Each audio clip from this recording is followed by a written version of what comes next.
Good evening, everyone. Welcome to the regular meeting of the Truckee Downer PUD. It's 6 o'clock, June 7th. Shauna, could we have roll call, please? Thank you. President Finn? I'm sorry. Director Finn? Here. Director Aguera? Here. Director Harris? Here. Vice President Laliotis? Here. President Bender? Here. Thank you. Thank you. Hey, Joe. Hey, You want to do the pledge? sure, I will. Awesome.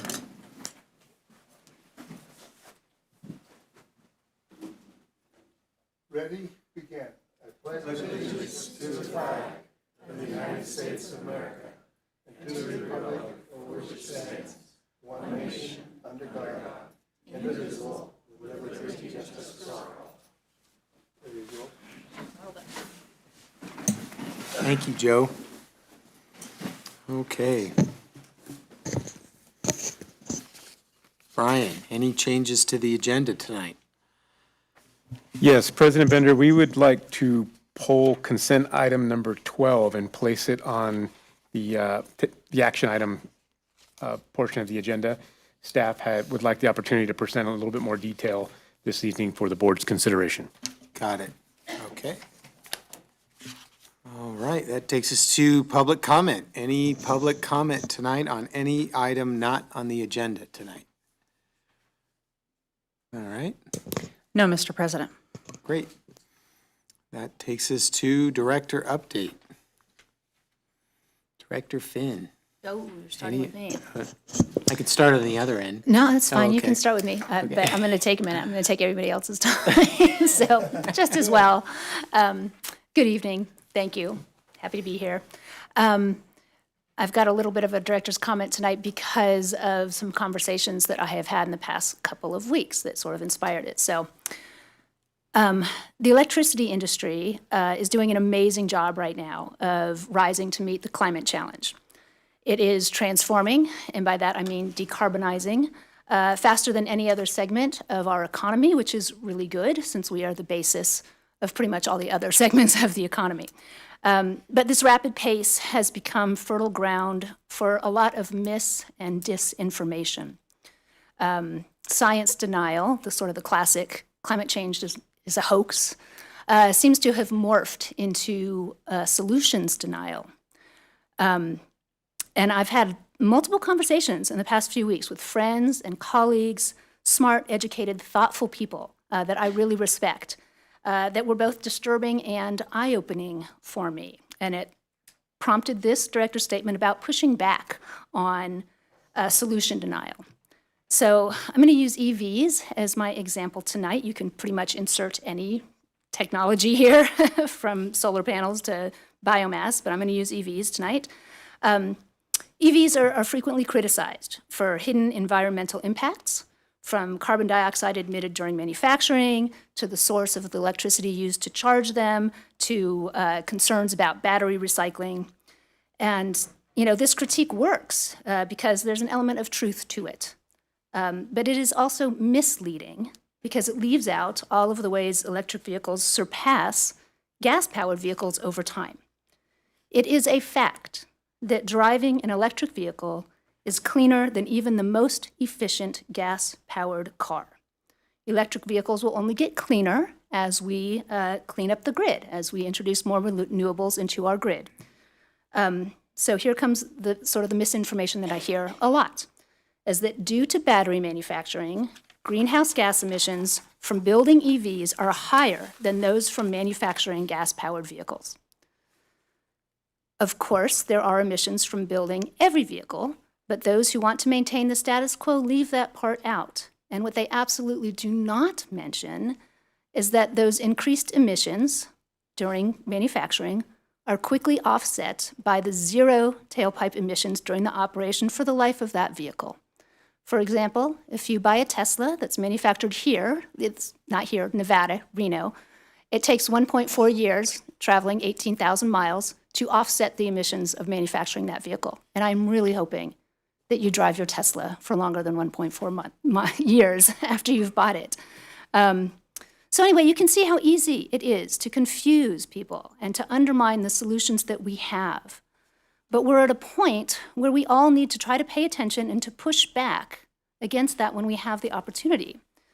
There are really amazing resources out there to help us recognize some of the most common rhetorical tactics that are used to create confusion.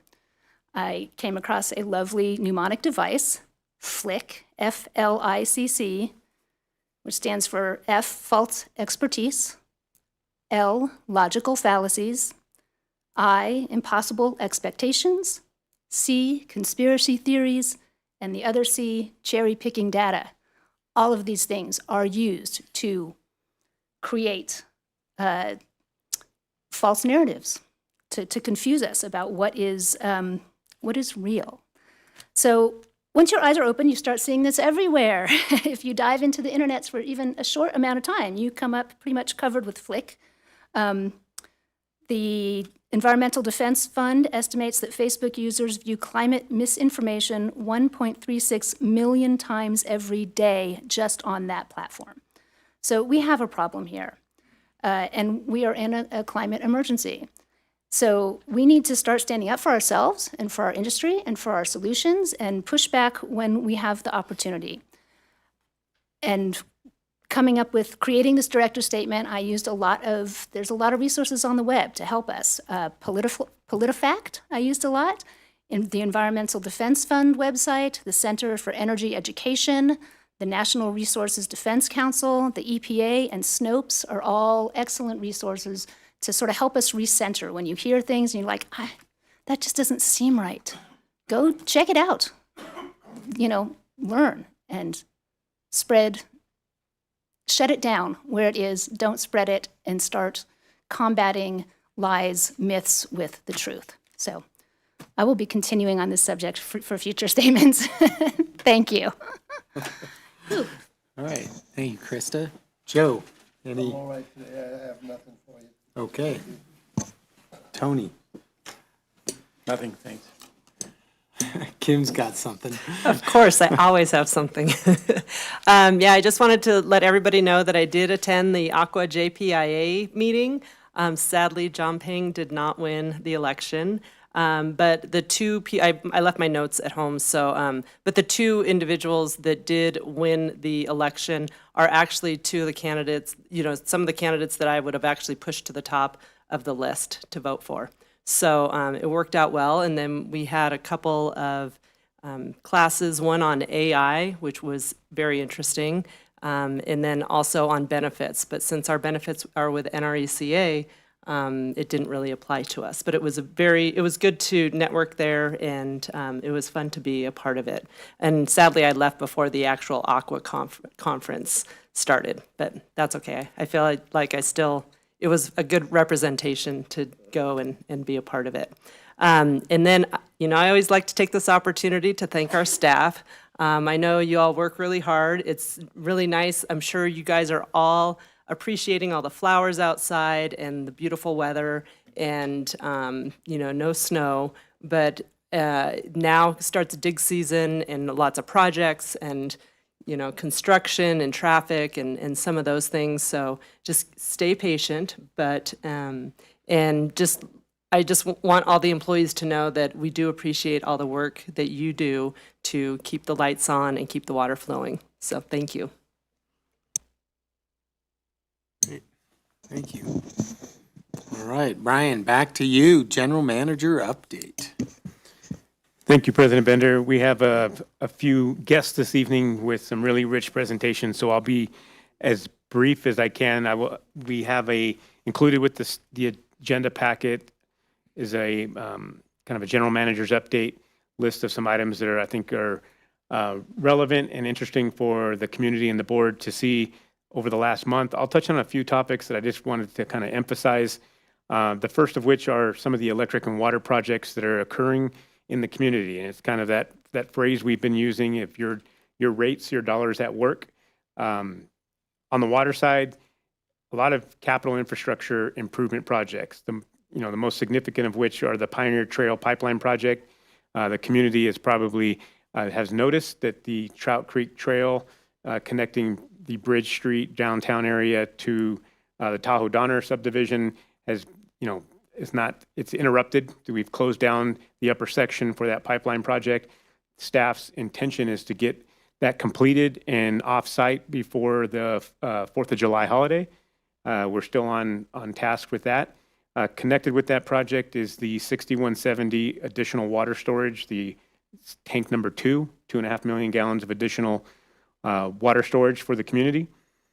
Also with that is a Pioneer pump station. If you've had an opportunity to go in the area over by the concrete batch facility off Trails End, that team has started that work. The initial excavation and underground pipe work is in the ground.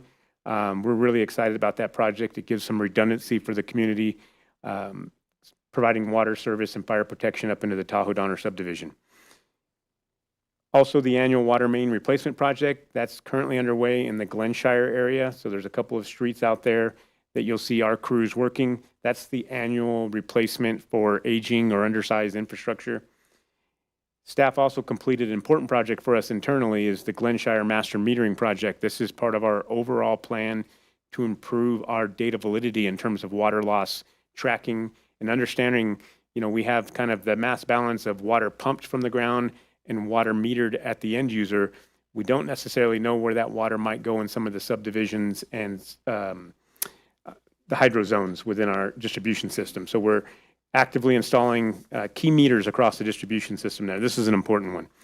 On the electric side, the Bridge Street undergrounding project, you see, I believe it's Rupert out there doing work on West River Street. That's impacting everyone's day on a daily basis in terms of traffic, but it's a big project, a collaborative project with the utility and the town. Brian, what are they doing? Are they widening the street or are they I don't see one pipe out there. So there's a couple of components to the project. Most of the work along West River Street is, the current work they're doing is off the street and kind of the sidewalk and the edge of the right-of-way. The overall project is to improve sidewalk, pedestrian, and bicycle traffic access, underground utilities where we can, and create some new interactive spaces in terms of walkways, bicycle paths. The master plan is to have a new park area at one end that's connected with a bridge going over the Truckee River, and then create an integrated space into the Brickletown area. So it's a long-term project. We're doing 2 partnerships with the town. One is some of the new underground water system improvements, and then we're still working with the railroad company on access rights to put overhead utilities underground. And so that will help free up some of that sidewalk space and add some better aesthetics to the entire area. Yep. Our team is also continuing to actively work on our pole replacement projects. This is a combination of hardening our system, replacing aging or degraded poles, and it really puts boots on the ground for inspection of our distribution systems across our territory. Kind of anecdotally added to that, we are continuing to experience ever-increasing challenges in supply chain, particularly related to poles. And so our most recent assessment, we tried to place an order for pole replacements, and we're looking at 33 to 36 weeks for delivery times for poles. And we talked about the transformers, pad mount transformers, switching, reclosers, meters have already been challenging in the supply chain nationally. We've seen some of our partners on the federal level appeal to the federal government on supply chain mitigation measures to help get some of this infrastructure in place. We're now seeing it in the pole replacement component as well. And then finally, you'll see, I think there's an item on the agenda this evening for some engineering consulting authorization. The staff is working on a Martis Valley substation upgrade. This will have another presentation later on that, but we're beginning that process. That'll take over the next 2 summers, substation improvements that are important for that, the critical substation for our distribution system. We have a team from CMUA this evening presenting updates on the legislative and regulatory landscape of California and beyond. So I'll skip that section of my updates. In terms of financial planning and resiliency, I just wanted to touch on one item. It may require some additional detailed explanation later on, but the district is happy to report we did receive $476,000 in funds. Our share, our fair or proportionate share of a joint powers legal settlement with the members and NCPA. That this is related to the Central Valley Project Improvement Act. There was a litigation settlement related to the power cost or power rates from the period of 2008 to 2020. And the district participated in that Central Valley project for a short period of that time. And so our sort of proportionate share of that recovery is $476,000. That's a lot of money. And so we're very happy. Staff will bring back during the budget process on where to appropriately place those funds. One of the proposals will be that we talked about in the previous meetings, the $3 million overage in power purchase budget for the end of 2022 and early 2023. Staff has a proposal that might help offset some of that refurbishing or reestablishing some of those funds in the rate reserve fund. A lot of other good happenings and participation, collaborative engagement across the community and all of our partners. I won't go over the details. There's a good list here of projects and initiatives we're working on at the staff level. A couple of other things I just wanted to point out. We have a new agenda management software system that we put in place. If you haven't noticed, it also incorporated a calendar format of organizing our agenda packets on the website. So it's a very clean, easy, user-friendly, intuitive agenda management system that helps staff in terms of streamlining the efficiencies of agenda development and distribution to the board and the public, and also kind of a one-click access on our website. We'll continue to work out some of the bugs and quirks of any new implementation, and there's also some tools that are included in our software packet for the board in terms of managing or reviewing agenda items. We haven't deployed those yet because we want to make sure the bugs are out in terms of actually developing the staff reports. Just simple things like you can't justify the text like you could in Word. And so we're trying to get to know some of the quirks and intricacies of the system. But I think overall it'll help with our transparency, help with our ease of access, and overall agenda management. Did have an opportunity with staff to meet with Nevada County LAFCO. This is related to the board's broadband initiative, community-wide broadband, and really engaging on LAFCO's perspective on kind of the incremental process that we need to be aware of in terms of what the threshold is or the milestone that as we approach the requirement to include LAFCO in latent power consideration.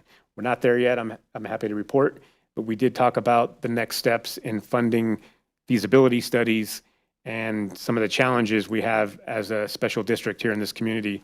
And so I'll have some more presentations and opportunity for board feedback and consideration at a later date. Just wanted to check in that we are making sure we're in compliance with those processes. We are underway, I believe June 5th was the deadline for submittal of the electric utility director application process. We're recruiting a new director, bittersweet, but we're happy for Joe Horvath announcing his retirement, but also challenged with replacing that critically important position here with the district. We had a very good turnout in terms of application submittals.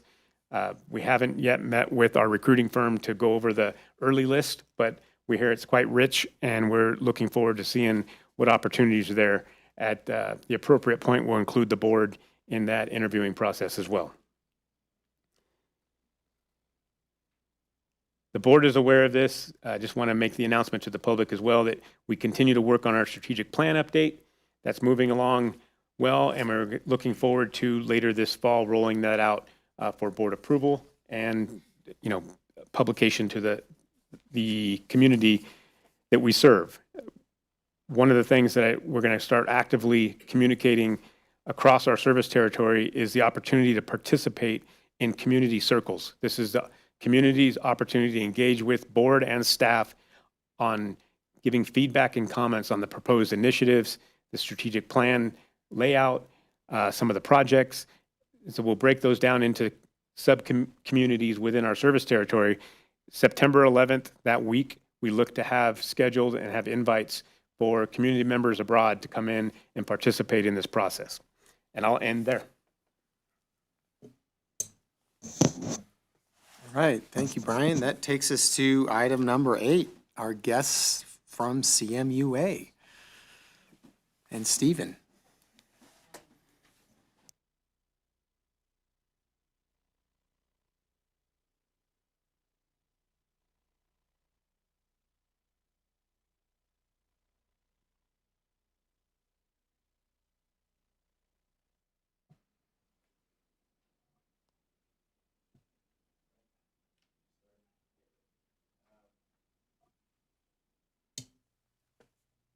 Good evening, President Bender. Is this on? Yes, and members of the board. We have a presentation from CMUA tonight. I'll do a quick introduction of our guest. Brian was going to kind of set the table a little bit. We're going to do some presentations. Welcome to ask questions or interact as we go, and then we'll pause at the end and hopefully have a good discussion. I want to welcome Danielle Blassett with California Municipal Utilities Association. Danielle is, I got to get the title here, the Deputy Executive Director. We also have Andrea Abergel, who's the Manager of Water Policy. We have Frank Harris, who's the Manager of Energy Regulatory Policy. And on Zoom is Patrick Welsh, who is the Senior Director for Energy Policy and Strategy. Let's start off, if you recall, members of the board, last year we had CMUA join us, I think it was in the early spring or late winter, to virtually at that time. We're glad to have them in person this time to really lay out some of the regulatory and legislative landscape for California, some of the challenges that are broader, overreaching the entire state, and then get into some focus areas that might have more specific impact on the community of Truckee. We're currently engaged in our strategic plan, and we've had a lot of discussions about the energy and water sector and some of the challenges from a regulatory perspective, cost of service, resource planning. All of those things are critical in our responsibility for this community. CMUA and the staff that's here this evening are essential partners in that process. They are the folks that we team up with to really, one, have a larger voice in the state capitol level, but also more awareness. This team, as you'll see, is a tremendous resource in making sure that we're informed where we need to be on, the just voluminous legislative text and, bills that have been submitted over the last several years. And so I can't emphasize enough the value this team has in terms of us keeping on task with some of the challenges the district face. So with that, Danielle. Great. Good evening, President Bender and directors. Really appreciate the opportunity to come and speak with you tonight. Very happy to be in person. It's not that bad of a drive, especially with the snow, at bay right now. But I'm going to turn it over to Patrick really quickly because he has to go early. But I wanted to just say, if you want to go to the next slide. Today, we're going to talk about the 2023 legislative session, what's been happening on both the water and the energy side, maybe some also kind of crossover issues. And then we're going to talk about regulatory matters. And of course, we can answer any questions that you might have on any topic related to either of those areas. Next slide. And really, before I turn it over to Patrick, I really just wanted to stress and kind of follow up on what Brian was saying, that our mission is to be a partner with all of you and all the stakeholders that are involved in the water and energy policies. We are a better association because of the involvement of all of the staff at Truckee Donner, and also for those of you on the board who have been able to make our events or provide input. That's absolutely critical. We're a team. We're a very large team, but we're a team, and we depend on the expertise of folks within the district to help us do our job better. So just want to express that appreciation. Next slide. And again, this was just 2022 session, giving you a little bit of detail on the number of bills that we followed on both the energy and the water side, and then over 30 water and energy regulatory proceedings. So there's definitely a lot of things to follow. But I think the next slide is going to be where I'm going to turn it over to Patrick with our first sponsored bill. Al, and good evening, President and board members. My name is Patrick Welch, as Stephen said, Senior Director of Energy Policy. I appreciate you letting me present virtually today. I wish I could have been there in person, but it's good to see you virtually. And Stephen, just want to make sure everyone can hear me. Yep. Great. So wanted to talk about a few things really quickly. We have a slide up here with our sponsored legislation. And I think Frank will touch a little bit more on this when he talks about regulatory issues, but we are co-sponsoring along with the Northern California Power Agency and the Southern California Public Power Authority a piece of legislation that would not necessarily overturn the Advanced Clean Fleets Rural Dairy Resources Board, but seek a few modifications to it. In particular, the bill would require that any regulation that seeks to influence purchases of heavy and medium duty vehicles considers that they may be needed for emergency response. They may have to go across different terrains, and specifically that a regulatory agency can't necessarily impose a arbitrary year purchase date for those vehicles, or excuse me, an end of life restriction on those vehicles. Pleased to say that bill has passed the Assembly actually unanimously. We've been working with Assemblymember Eduardo Garcia. He is our author. He is from the Imperial Valley. And this has been a big effort, really mainly led by Frank and all our agencies, including Stephen and the team here in Truckee Donner, been really working on this for a number of years. This legislative effort pairs really nicely with our regulatory effort. And really our focus as CMUA and is not to say our members don't want to buy these vehicles. They don't want to buy the zero emission vehicles. Rather, our message is we want to buy those zero emission vehicles when they're commercially available and when they can perform duties that are reasonably comparable to a traditionally powered vehicle. And really that's because you operate in unique operating conditions, have to respond in inclement weather, and respond to emergencies. We've actually found that our message really resonates.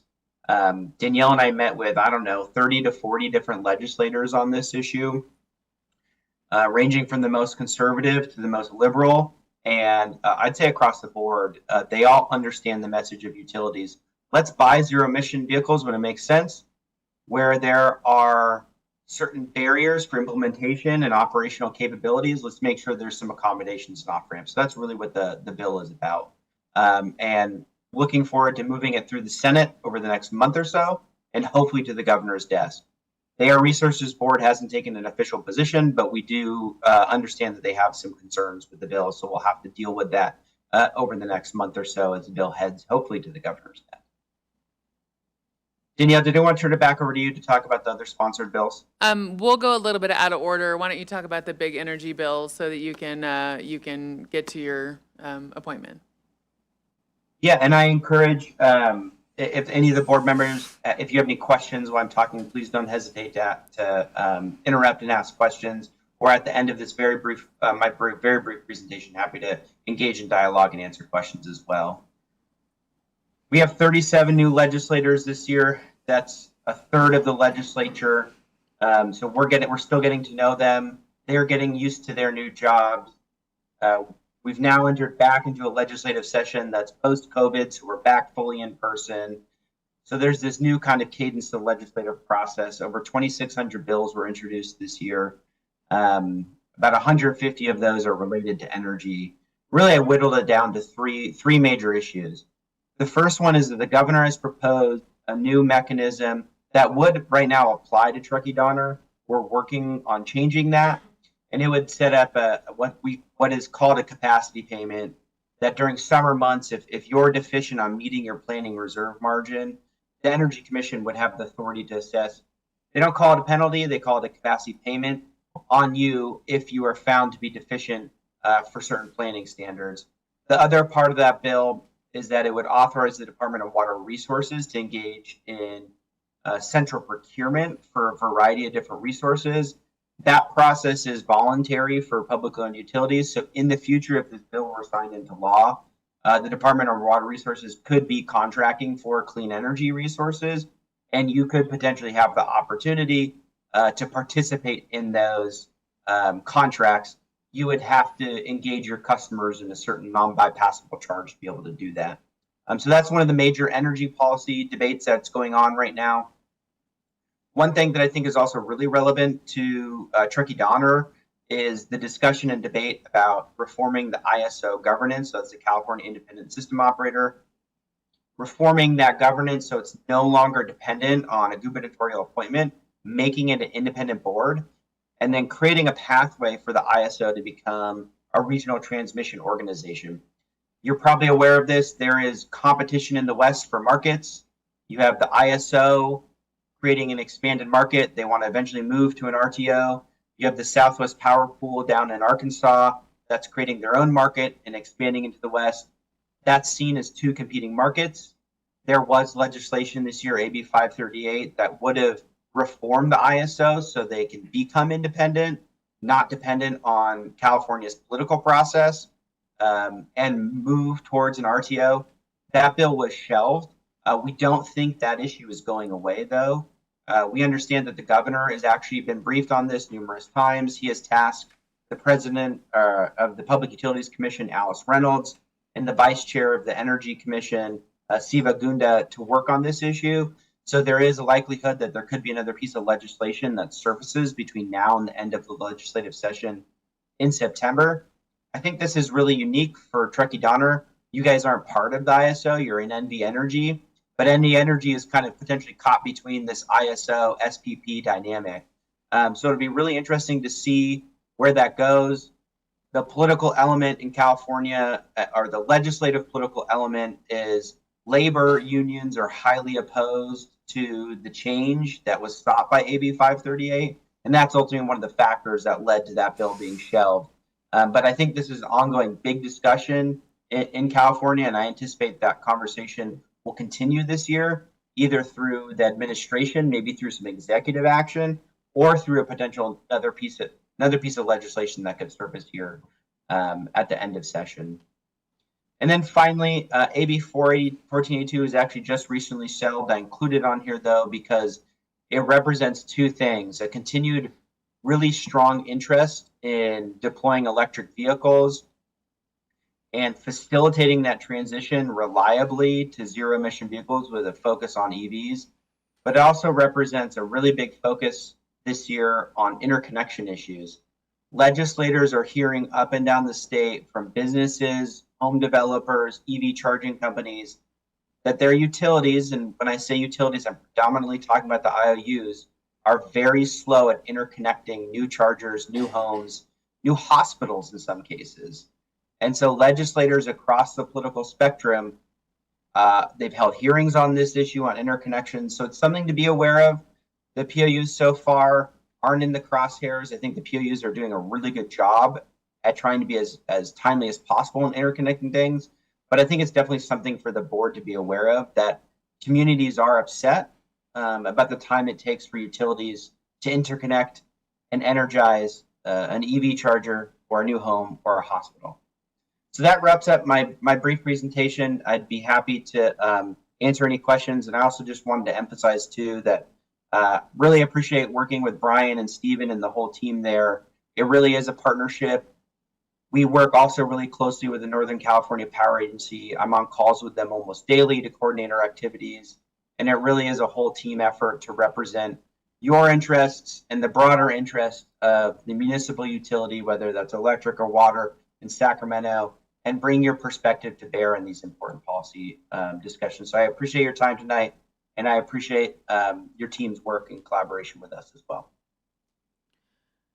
Thanks, Patrick. We'll take a brief recess on the presentation right here to see if anyone has questions for Patrick, because he does have to leave. Okay. Any questions on the board so far? From the board? This might be a really big question. Does CMUA have a position on reform of CalISO to a regional entity, a more regional entity than just California? Yeah, we do. We have some foundational principles, and I think that foundational principle is really stepping back and saying what's in it for the consumer.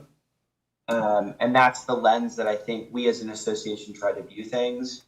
And the reason why that's important, because removing the current process for the ISO and creating independence inherently puts them on the path to creating an RTO, which would involve the perspectives of other states and other utilities, and would also involve the costs of those other states and other utilities.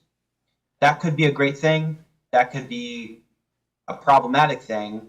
And so we think that at the end of the day, the process needs to be clear, and there needs to be a clear stakeholder engagement process to ensure that when decisions are made, they're made in the best interest of everyone. And obviously for us, in the best interest of your consumers and California consumers more generally. So I think our members have expressed to us, they're very interested in this issue, but they just want to make sure that any decisions that are made in the best interest of consumers. I'd be happy to go into more details, but that's kind of at a high level what the perspective is. Thank you. Nice. Oh, hey, Could I ask a question, please? yeah. Thank you. Patrick, I heard you say that the capacity charge, the bill that would impose the capacity charge would apply to Truckee Donner. Is there rationale to include us, even though we're not part of the ISO? And is there a lobbying effort to cut us out or carve us out? Yeah, and so this all stems from the summer reliability challenges that have been particularly acute in the ISO balancing authority area. Last year, the state set up what's called the Strategic Reliability Reserve, which is basically an extraordinary asset that the ISO and the governor can dispatch when it's super hot out and we don't have enough power.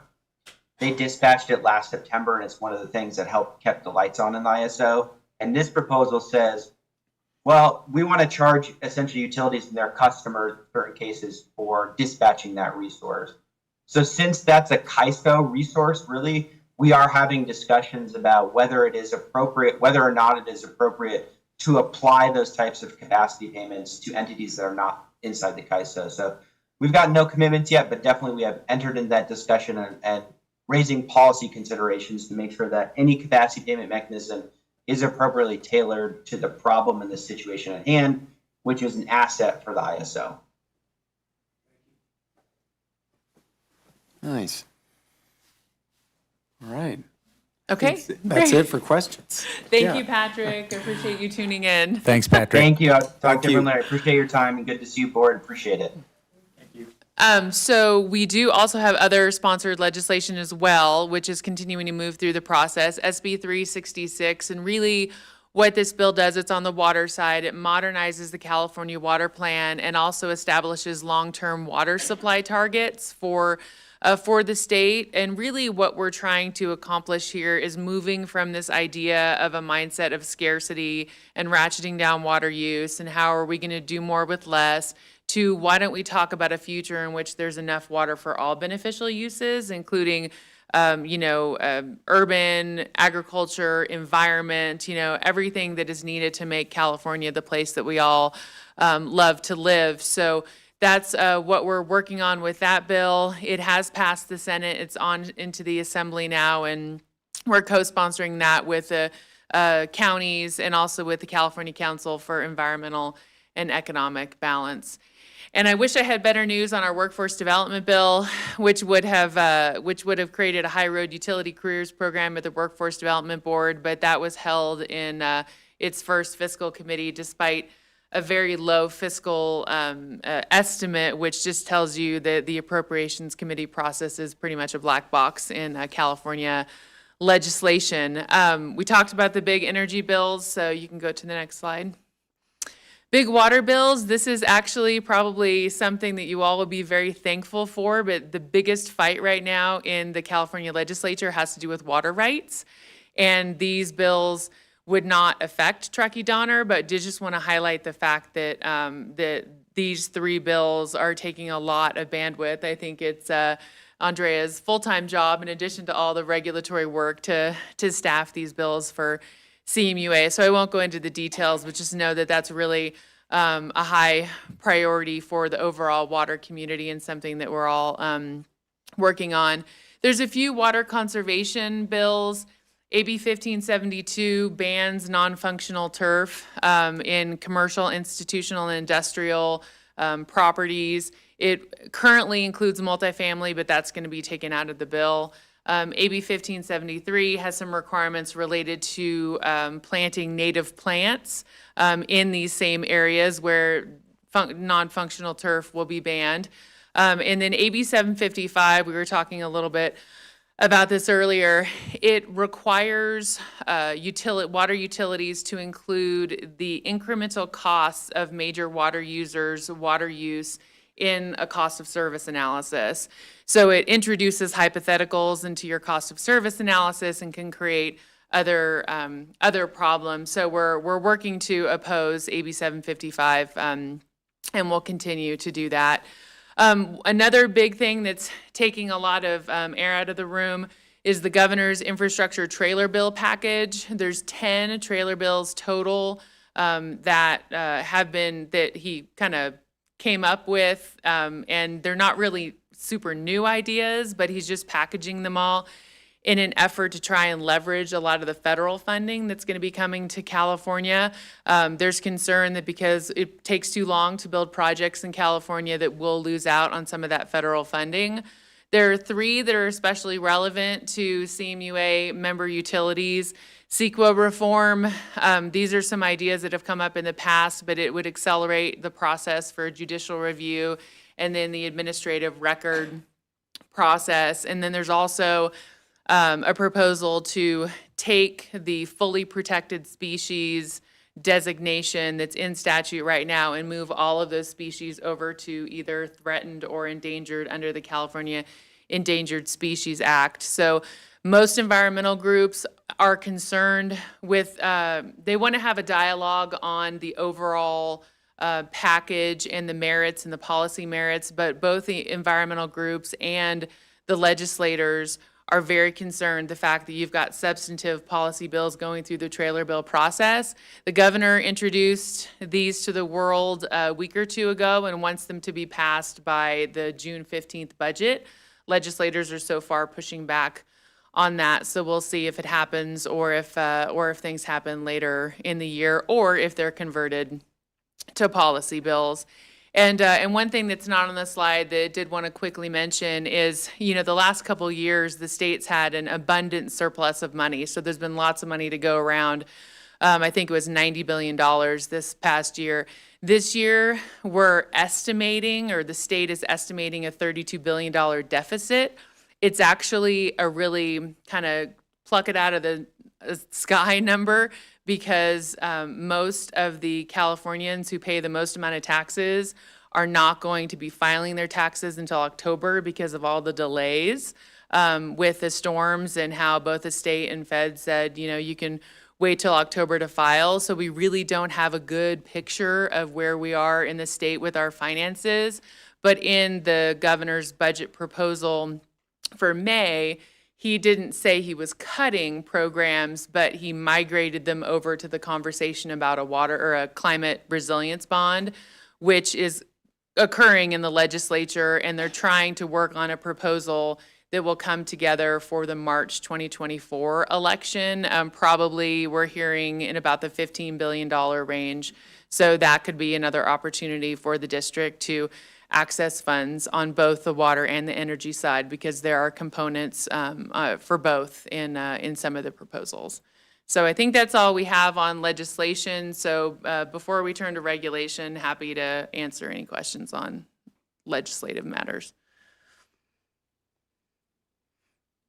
Okay, then I think next slide. Frank, you're up.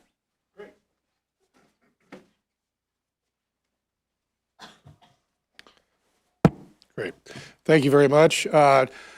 President Bender, board members, Stephen, Brian, thank you for the opportunity to speak this evening. And I want to echo the comments that have already been made regarding the merits of being here in person. It's really wonderful to be here in person. have a few pieces of regulation I want to talk to you about on the energy side. I'm going to go a little bit out of order on this list here. I realize that you are NV Energy and not CAISO. So I'll just very quickly mention the 9.3 billion transmission plan for 2022-2023. This is of great interest for our CAISO jurisdictional utilities. And so we've been participating in that process. We have a member of one of our outside counsel that does a great deal of work with the CAISO and has been tracking that and participating with that. In terms of the third item there, the Energy Commission, the new planning reserve margin, this is a little bit difficult, and candidly, the Energy Commission kind of does this periodically. They have deadlines, and this process for the new planning reserve margin is supposed to be completed by the end of this year. And candidly, the Energy Commission hasn't started it yet, at least not in terms of a public-facing process. So we'll have to wait to see where that goes. The third item that's on that list, which is the first item listed, is the Advanced Clean Fleets Rule. I know that you are all very familiar with the Advanced Clean Fleets Rule. Director Finn, I absolutely appreciated your opening comments.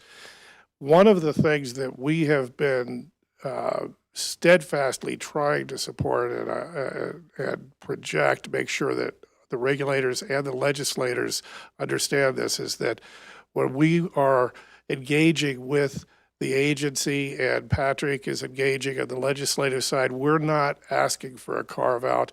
We are not asking to somehow be lifted from this obligation. Our members, including you, are actually building the infrastructure, developing the programs to promote EV purchase.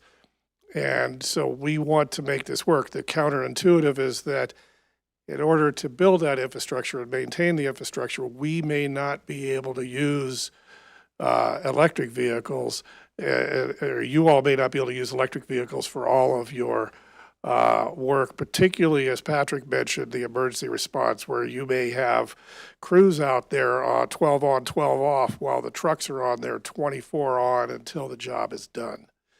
And I suppose I'll do a little editorializing here and speak for myself. And I think that the future for our work trucks in this business is probably hydrogen, which can be more easily refueled. And hydrogen is permitted under the Advanced Clean Fleets. It's a zero emission process. The specifics that California is looking at with hydrogen is that discussion is ongoing. We've done I think we've done very good work on this, and part of this I have to thank Stephen and Brian for this. We held 2 offsites for CARB staff and legislative staff. One was held at the Imperial Irrigation District. Southern California Public Power Authority took a lead role on that. And so we were able to take people down there to see actually how they do their work and the equipment that they use. We also had an offsite that Stephen and Brian hosted here at Truckee for CARB staff. Went actually up into your service territory. It was quite interesting. We had a bus, NCPA hosted a bus for some of our guests, and the driver wouldn't go to some of the places where your trucks have to go. And this was in the summer. It was not snowy, and he would not drive up. Stephen, remind me which water tank that was that he wouldn't go up there. We had to walk. I can't remember, but That was the Glacier View water tank at the top of Ski Slope in Tahoe Donner. Could not get up to the tank on the south side of Donner Lake, because that's a very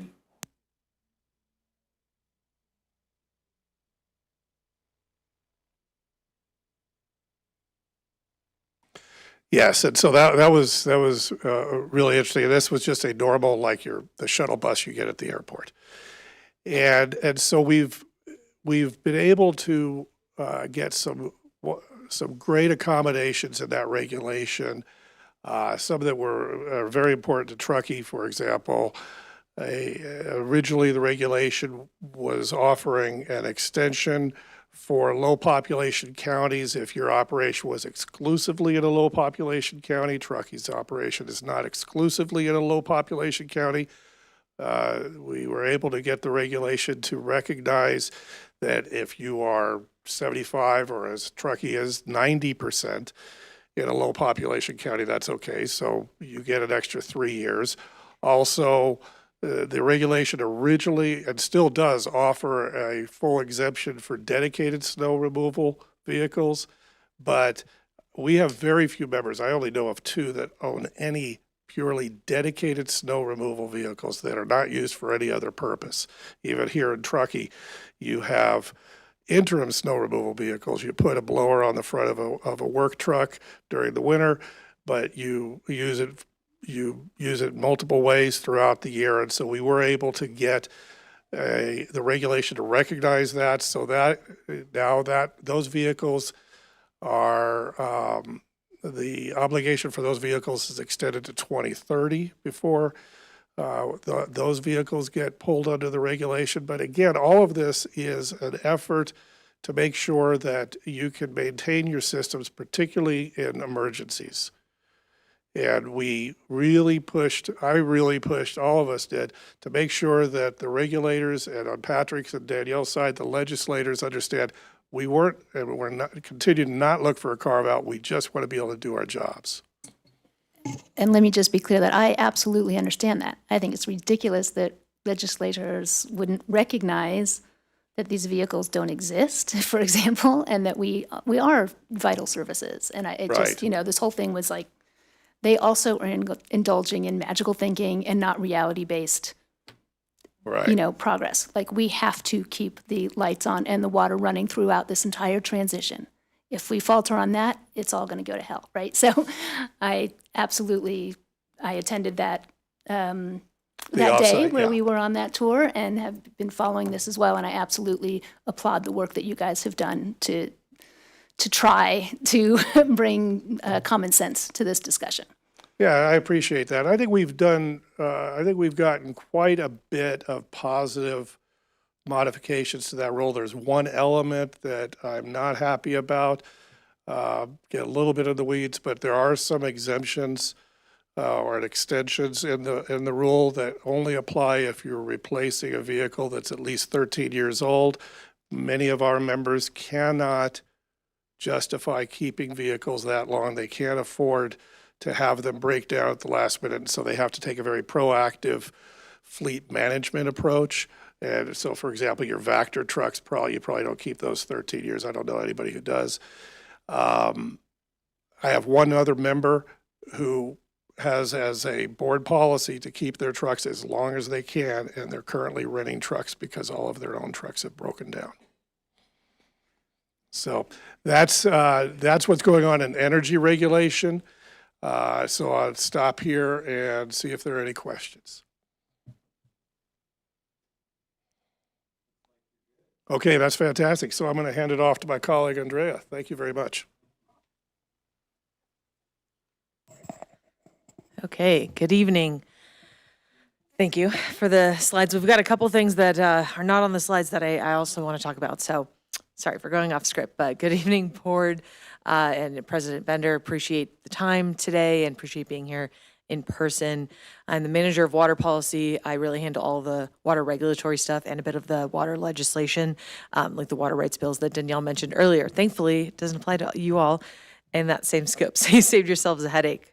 So in the water regulatory sphere, the first item here I'll talk about is this urban water use objective that was established in water conservation from 2018 legislation.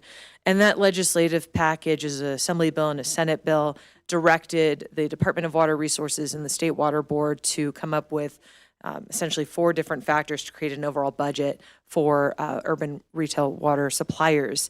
The first 2 are kind of handled and done with. We're not talking about those anymore, but just for your information and completeness today. Indoor water use standard was established through legislation. Those numbers are set, and actually a bill last year lowered those standards. And then the water loss component, which is on the slide as well, just because compliance is underway. That was several years of rulemaking and conversations, intense conversations and negotiations with the Water Board, culminating in adoption of the regulatory package at the end of last year. I think it was October of last year. So we were very involved with Stephen and with staff here to make sure that the specific circumstances here for water loss are incorporated into the Water Board's package, which is some alternative compliance route. And that compliance is underway. There's a couple of deadlines. It's hard for me to read from here, but there's questionnaires that are due in July of this year, the date's being pushed. And then there's an economic model that's part of the water loss that tells you your standard. And agencies have the ability to manipulate that and ask for different parameter inputs. That is by the regulation due by July 1st. But the Water Board has been pretty flexible and has had conversations with Truckee Donner about the circumstances here that, your water that is lost is really replenishing your groundwater basin. So there's not really water loss, so that you have a completely different circumstance. So they're involved, and we'll continue to work with you all to make sure that you have a standard that's feasible. But so the indoor and the water loss are just two parts of the urban water use objective, and the other parts, the outdoor residential standard, and then there's the variance kind of bonus incentive package. But the outdoor standard is a residential standard, and then commercial, industrial, institutional, dedicated irrigation meter conversion, mouthful. The standards are in pre-regulatory rulemaking. They're very behind on this. They're supposed to have done this because your objective, you're supposed to be calculating it by January 1st of 2024. No one's really talking about what you're supposed to do since you can't calculate your objective. Everyone's just moving forward. And the directive from the legislation asked DWR to come up with studies to inform a recommendation to the Water Board. The Water Board would then initiate the rulemaking and come up with this standard. DWR finished their recommendation, sent it over. The Water Board's hands now. Unfortunately, as the Water Board does, they kind of manipulate what has been recommended. So they're proposing a package that is a bit different from what DWR had recommended in some key areas. So our messaging has been make sure that this standard that you impose and adopt is going to be feasible. Although you have an objective to meet, and the knowledge is you can manipulate. If you're not meeting your water loss, you can meet maybe indoor. But if each one of these pieces are so restrictive, it's going to be infeasible and impossible for agencies to meet your overall objective. So that's been a key part of our messaging, because the outdoor piece is the only thing left that they can do.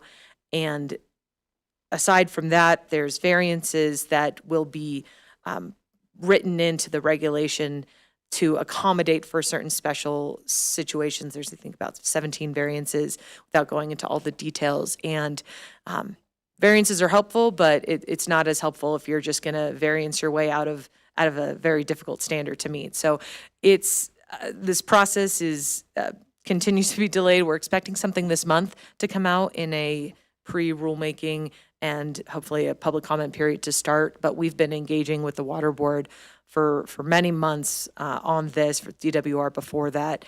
We're also pulling in the legislators as well to make sure that they can help message to the Water Board that these components of this objective that were negotiated in 2018 are held true today.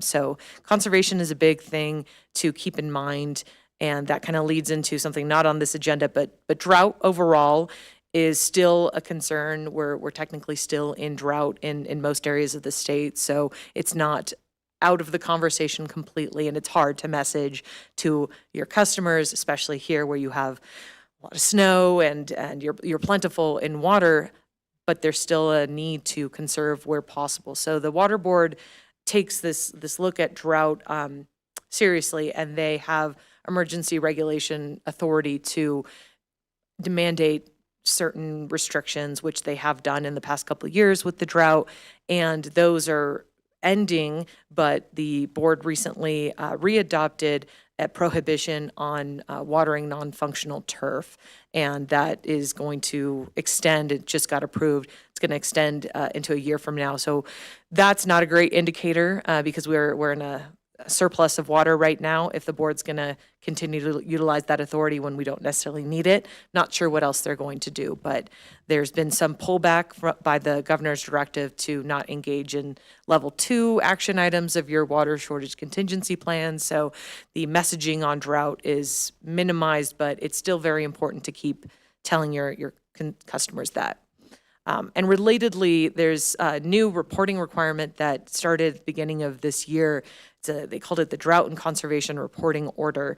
And that asks for a lot of information on a quarterly basis, but really you're reporting monthly. You're reporting quarterly, but you're giving monthly numbers. And it's duplicative with reporting elsewhere. And there's some new data sets that they've been asking for, and they rushed into it, didn't include a public process. That public process that we've been asking for is just now starting.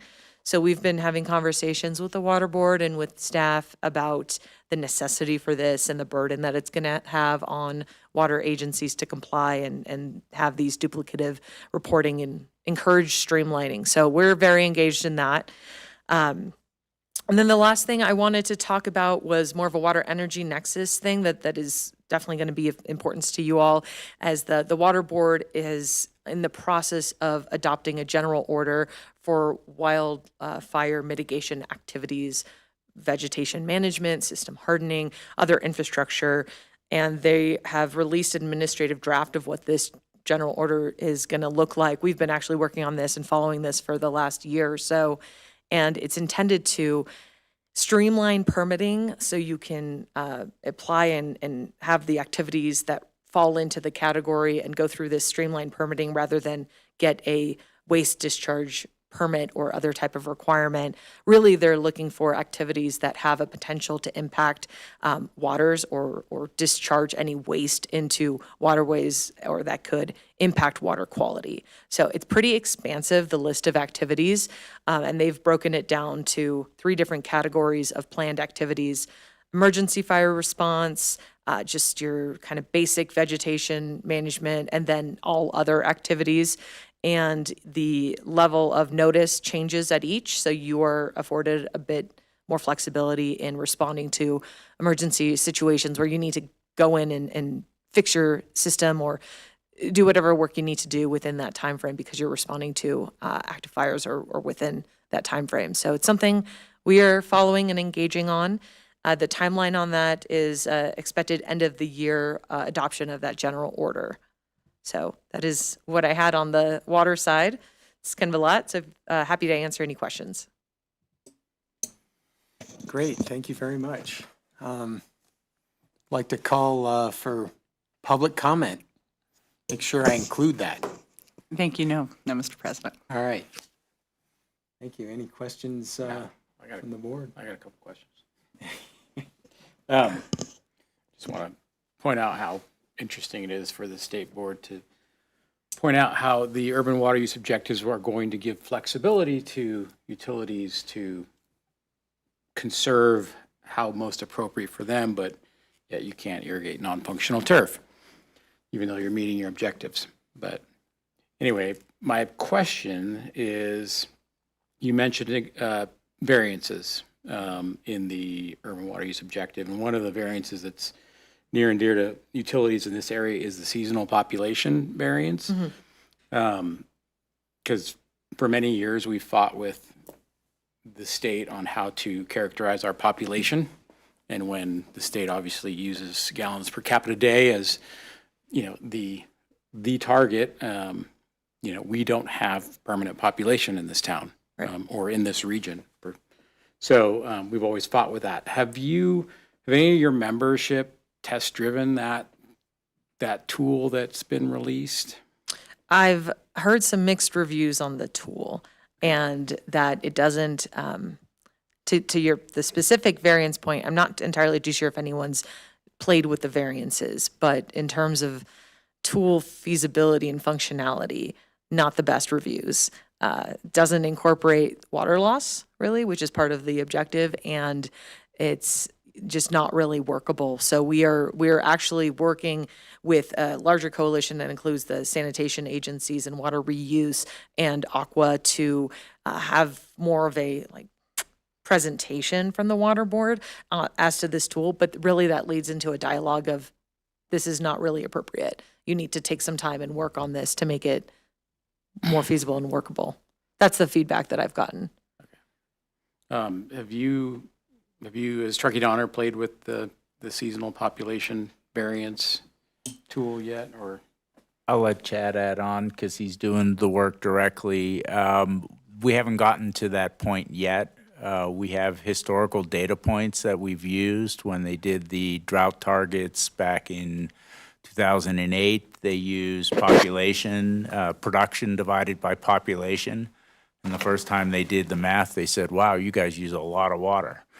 We were able, through the California Department of Finance, to get a population data, came out of the census, I think, that actually said while we were 16,000 full-time population at the time, our effective population is twice that, 32,000. And then Tahoe City PUD did some excellent work doing some modeling that showed Tahoe City around 2.5x. So I think we have some data and some history to enter that discussion when it becomes important.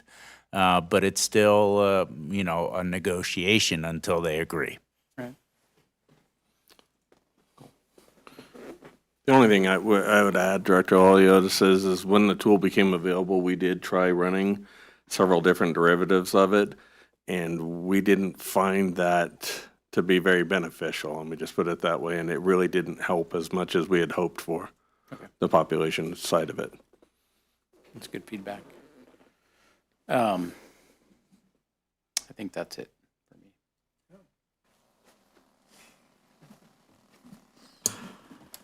Kim, are you absorbing? Good. Any other thoughts, Krista? I don't have a question. I just have a thank you for this. It's a fascinating world, the legislature. And I'm just grateful for all that you do on behalf of the public utilities. So thank you. Yeah, no, ditto, and really appreciate everyone's work on ACF and AB 1594, trying to recognize utilities somewhat in the same light as other emergency response agencies and needs within the state. So much appreciated. And it was frustrating to see the process go through, but I think there were some wins in there. And I think we'll continue to push 1594, and hopefully we can get it. And in the meantime, we'll just buy a lot of snowplows. Jeff, I do have a statement. My feeling was after this presentation that CMUA and the TDPUD have a positive relationship, and that I think that's a great thing right there. And I also wanted to thank you folks for coming up and giving this presentation tonight for us. Thank you very much. It was a beautiful drive. It's very green. Yeah, very, very green. I do have a question. Out of curiosity, out of your membership, the number of customers that each of your agencies that are listed on your membership, like, how, are we one of the larger ones? Are we one of the smaller ones? Like, how? Definitely smaller. Smaller? Yeah. Okay. We have, our largest member is Los Angeles Department of Water and Power, and I think they have 680,000 connections, somewhere in there. And then our smallest is the city of Needles, and they have 1,600 connections. So. It's interesting. Thank To you. give you an idea, I think you have approximately 39 vehicles covered under the ACF.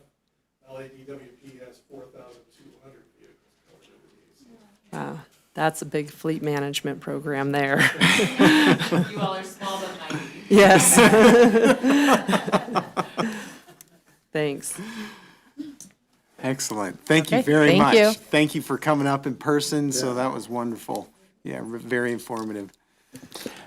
President Bender, I was going to close out with, but everyone kind of already articulated the sentiment that I was going to put out there, that CMUA and their team has been just a tremendous value to this organization and the community, helping us navigate through regulatory challenges, planning challenges.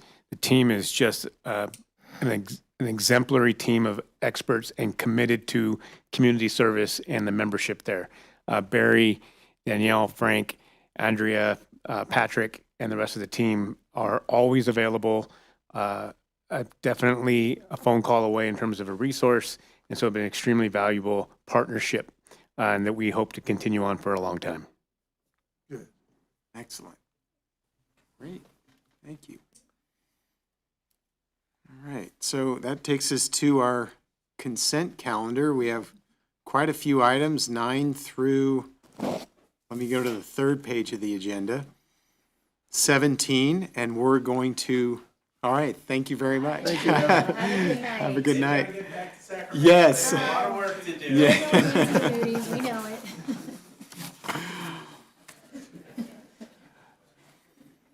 All right, so we have 9 through 17. We're going to pull 12 per General Manager Wright.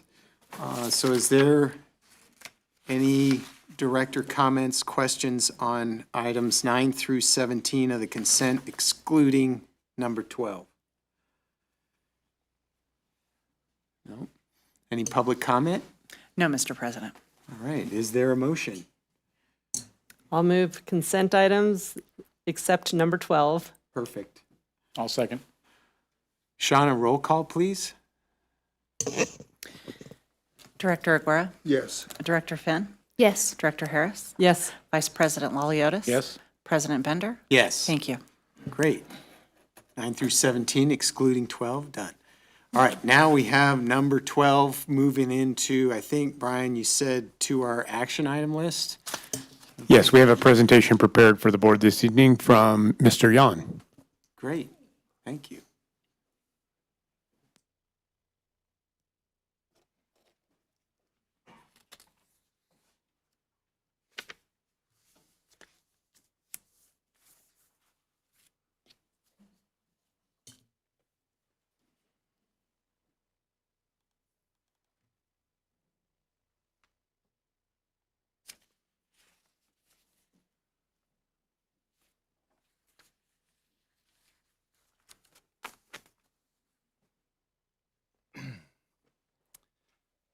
All right, can you hear me?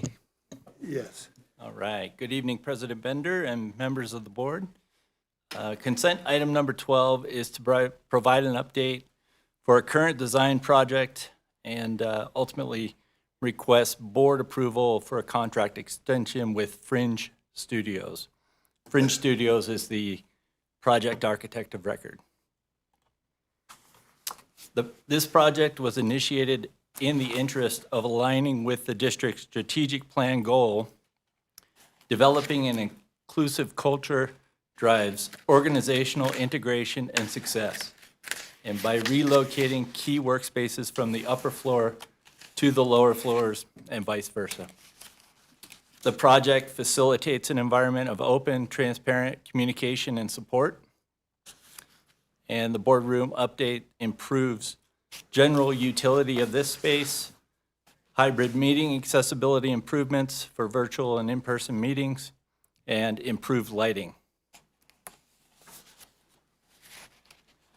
Fringe Studio has worked with the district on several interior remodel projects, primarily to design and integrate a newer, more open concept.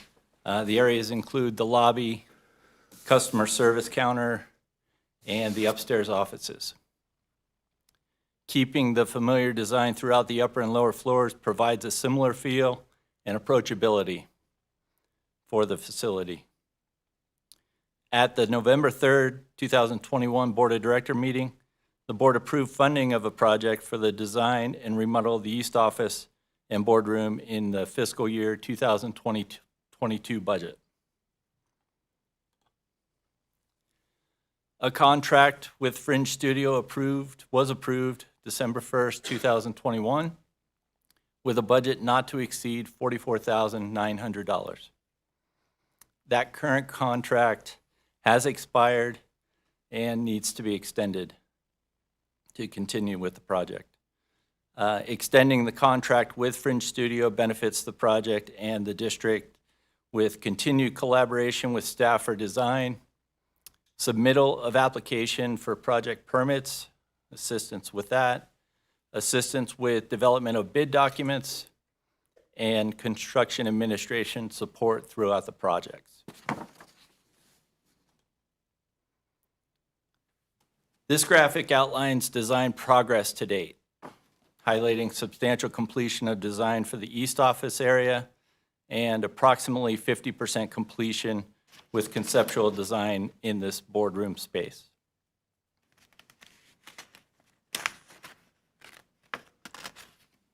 And this image represents the proposed floor plan of the lower East Office area. A little bit easier to see in this image. Next, we have a few schematic design drawings that represent the open office concepts for the general manager office and space, and then office adjustments for the public information officer, the district clerk, and then clerk staff. And here we have another angle of the East Office area.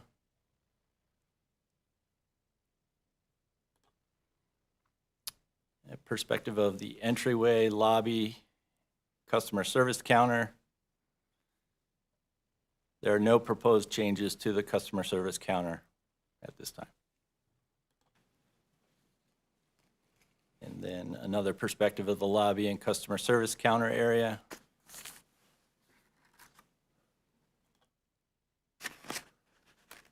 And then boardroom concepts currently in design discussion.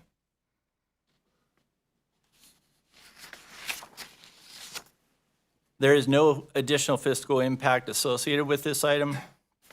The design cost to date total approximately $21,500, or less than 50% of the approved budget, and with no additional funds requested at this time. The current contract has expired, and sufficient funds remain from the previously approved budget to continue with the design momentum. And then the recommendation is to authorize the general manager to execute a contract extension with Fringe Studio for architecture design of the East Office and boardroom remodel in fiscal year 2023, with the option to extend by one additional year if necessary. And with that, I conclude the presentation and remain available for any questions. Great, thank you. Shauna, any public comment or any in the No, Mr. President. audience? All right, thank you. Any questions or comments from the board? I have one. Oh, go ahead.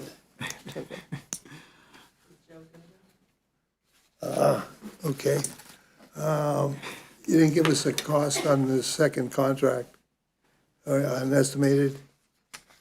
There is no additional cost. We're not asking for additional funds at this time. Oh, you're just kind of an addition to the last contract? That's correct. Oh, okay. Yeah, there's sufficient funds from the first contract, Oh, and this would just be an extension of that contract. I see. Thank you. Okay. Now my question. Thank you for your presentation. It's always good to see the visuals. I get to be a visual person, which brings me to my next question is, and this is probably more for Brian, right? I know exactly. Or Brian Yan, if you want to answer it also. You know, we're approving a lot of projects, and it's great to see the visuals. But now that it's beautiful and sunny, I would propose at some point the board go on a tour of some of these locations to actually see it. You know, like what, you know, I know that we're approving certain things, but it's always good, I think, for us to get a visual for really where are all of our dollars going. I mean, I could drive around town, but it's always nice to get that, you know, the Disneyland tour or whatever. And I mean, this one is right here, and I'm sure you could walk us through at some point. But I just thought that would be kind of a fun activity and also spur just more information and to understand really everything that's going into these big projects. Absolutely. I think that's a great recommendation, and we will put the Mickey Mouse ears for the Disneyland tour on Mr. Yan. No, just kidding. I think it's a fantastic idea. Kind of two extended offers. Any of the board members individually that want to reach out to me and go tour or have an exposure to our facilities wherever they're at, it's always an open invitation, and we can do that invite. If it's something the board wants to do collectively, we can work on the structure for Brown Act compliance with council and district clerk's office. There are mechanisms, I believe, where we could go into recess, go through a tour, and come back and close out special sessions and such. Requires a lot more planning and resources there in terms of vehicles, but absolutely open invitation for any of the board members to reach out to me and go out with staff and myself.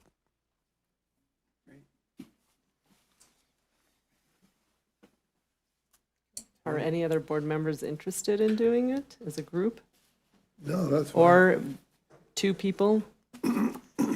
Yeah, I mean, I'm used to more along the lines of two people, like sort of just to be in compliance with the Brown Act and a little more efficient, a little easier to coordinate logistics. Correct. And then at that point, the two board members can decide, you know, perhaps with Brian, what projects they want to see, and what projects are going on, what projects they want to see. So it's usually easier to do it that way. But I'm not opposed to doing that. It's just essentially No, I think it would be a board meeting. I agree that the two board members that go out. So if anybody is interested, it's an open invitation that I am happy to be that second person available. So. Cool. Thank you. Well, I'd like to go on that tour. No, and I'd be happy to partner with you and work with staff to go see some projects and/or facilities, and/or both. Nice. We will reach out and see if we can coordinate those opportunities.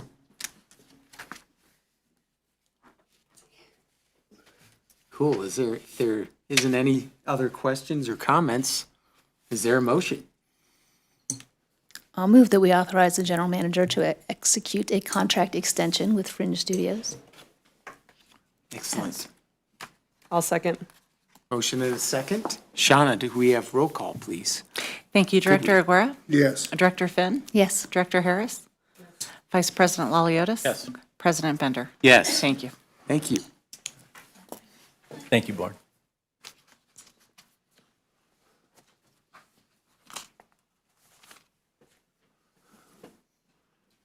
Okay. All right, that takes us to action item number 18, consideration of approval of the Truckee Downer PUD 2023 Wildfire Mitigation Plan and Independent Evaluation. Good evening again, President Bender, members of the board. This is action item 18.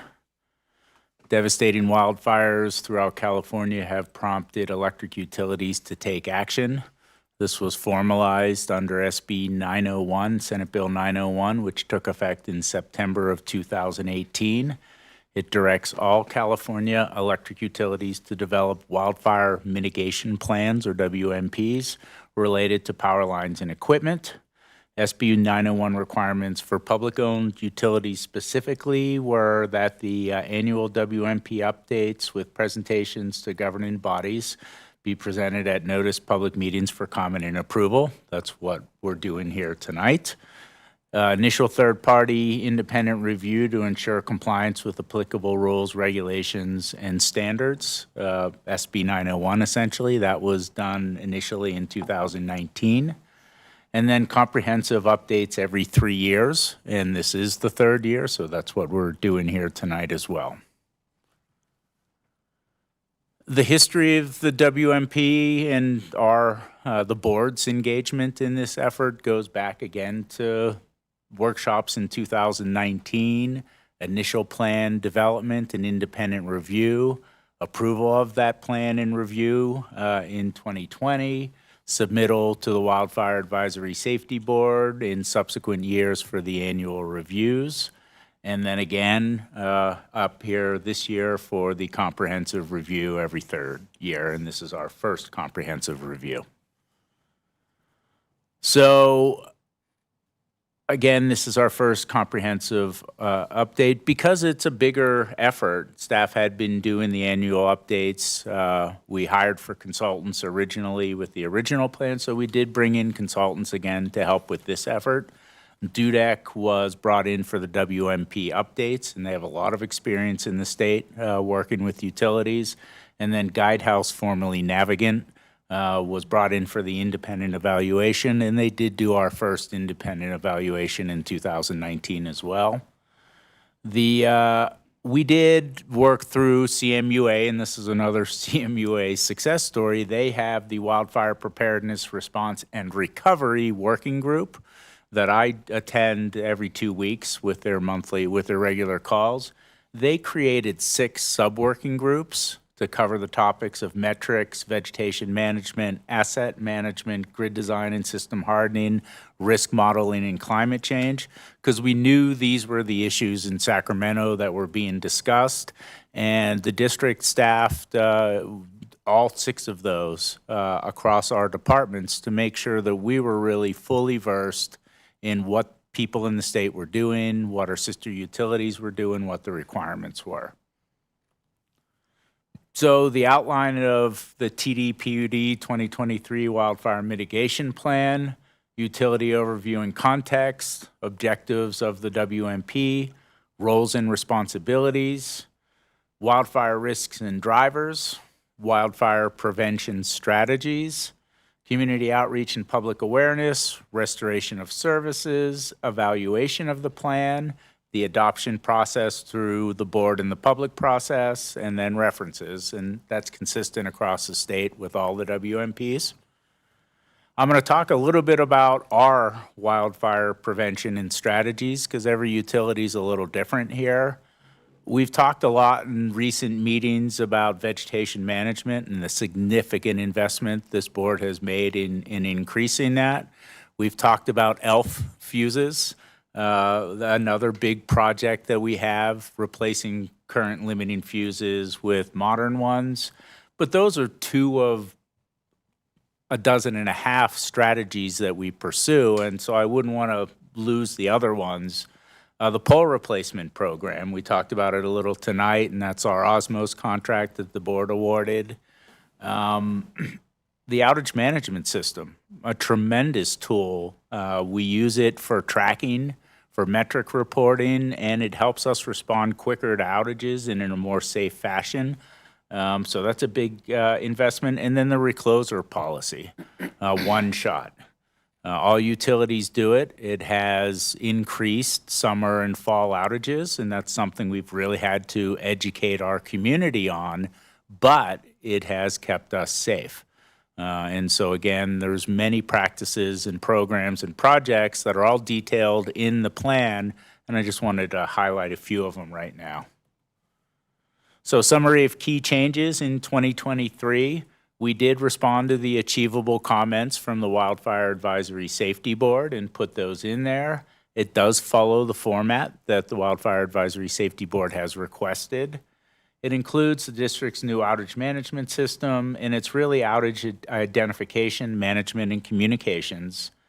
We updated the progress on the current metrics that were in the mitigation, and we added a new one. We also changed from reporting metrics year-round to only reporting metrics during wildfire season, and we track them year-round, but outages in an atmospheric river or a blizzard really aren't meaningful in terms of wildfires, so we split that out. We do define wildfire season as June 1st to October 31st because we needed a standard window to get the metrics, but we will adjust that based on actual conditions. And if it starts earlier or goes later, we will factor that in. So the two existing metrics were wires down and fires caused by district equipment, and we had 0 reportable events in 2022. And then the new metric is outage causes, and we have that now with the OMS. I don't want you to be alarmed by 309 because it seems like a very large number, but put that in the context of no wires down and no fires ignited. And that does include animal contacts. It includes planned outages for construction. It includes human-caused outages. But it allows us to look at the outages we have and the causes and then factor that into our wildfire prevention and mitigation strategies. Stephen, that last of those causes, is that only in the summertime? Correct. Got it. Real quick, and Stephen kind of articulated this already, the outage management system uses meter data. So the outage includes secondary service drop, single resident outage, things of that nature. So they're not system outages. Correct. So with regards to the Guidehouse independent evaluation of the 2023 comprehensive update of the WMP, we chose to contract for this. It's not a statutory requirement, but the POUs in partnership agreed that that was a prudent step to take every 3 years with a comprehensive update.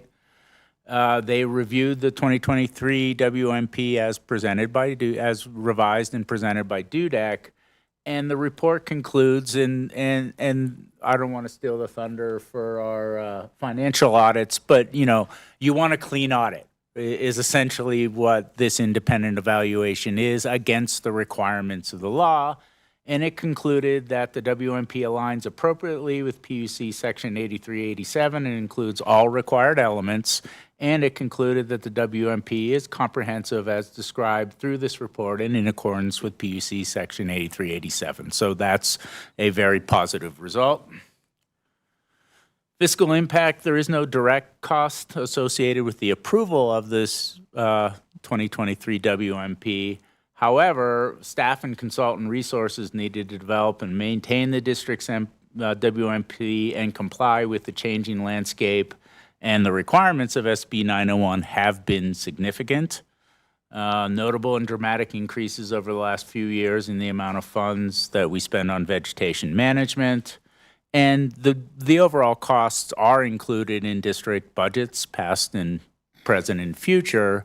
So there is fiscal impact with this, just not with this direct action item for this report. And the recommendation is to approve the TDPUD 2023 Wildfire Mitigation Plan and Independent Evaluation reports in substantially the same form and direct staff to file with the California Wildfire Advisory Safety Board before July 1st, 2023. And I'd be happy to answer any questions at this time. Great, thank you. Shauna, any public comment or comments out in the audience? No, Mr. President. Great, thanks. Okay. Board's smiling. They're looking good. They're content with all the work that you did. So thank you. Yes, sir. Yeah. I hope it starts to get easier to, right? This is the first comprehensive review we've had to do. So I'm hoping, that the burden on staff, Are the tree cutters still on contract or I haven't seen any, had to renew any contracts with them? They were renewed. That was done under the annual procurements. Oh, that's right, yeah. And it's not going down. Yeah. It's not going down what, financially? Right. And I will say that the benefits to our community of our increased vegetation management, I think, were somewhat evident this winter and hopefully will continue to be evident in the future. Yes. Definitely.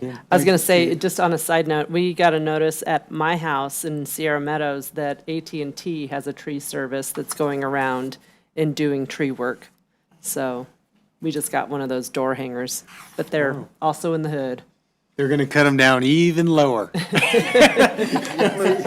They're gonna be little stubs now. Say, Kim, don't we have to get permission from the housing, or homeowners association that cut a For your tree? own home, but this is part of AT&T. Oh, okay. No, just thanks to staff. I mean, I think it's clearly evident our mitigation strategies are successful. Our investments are paying off. We have a clean audit, as you say, with relation to third-party review of our mitigation plan. But I think just boots on the ground, the performance of our system has been exceptional. So just kudos to staff and to this board for continually investing in those strategies. So I do have one question. What is the definition of an outage?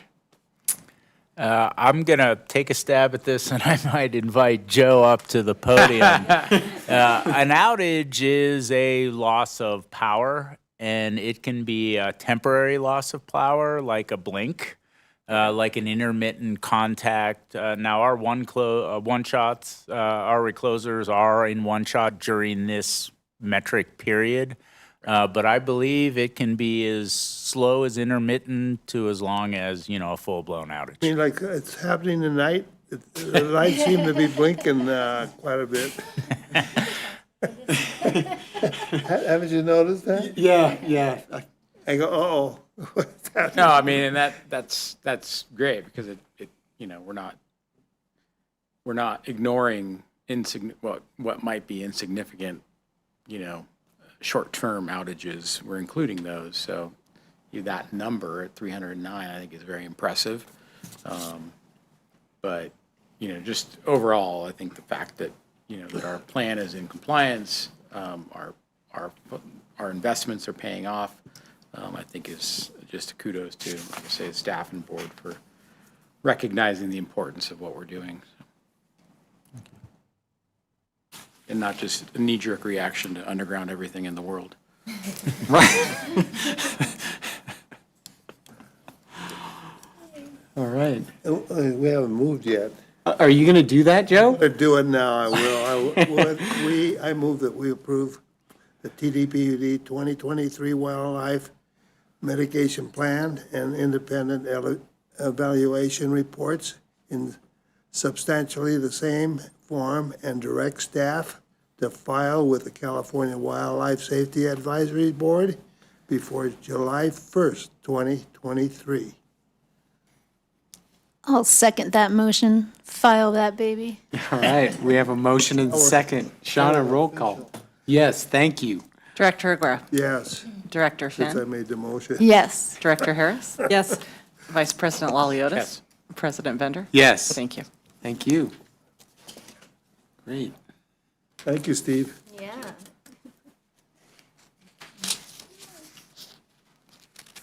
We got some financials coming up here.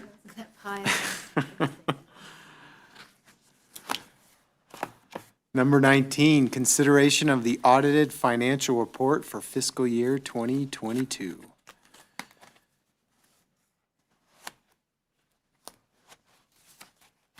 Good evening, President Bender, members of the board.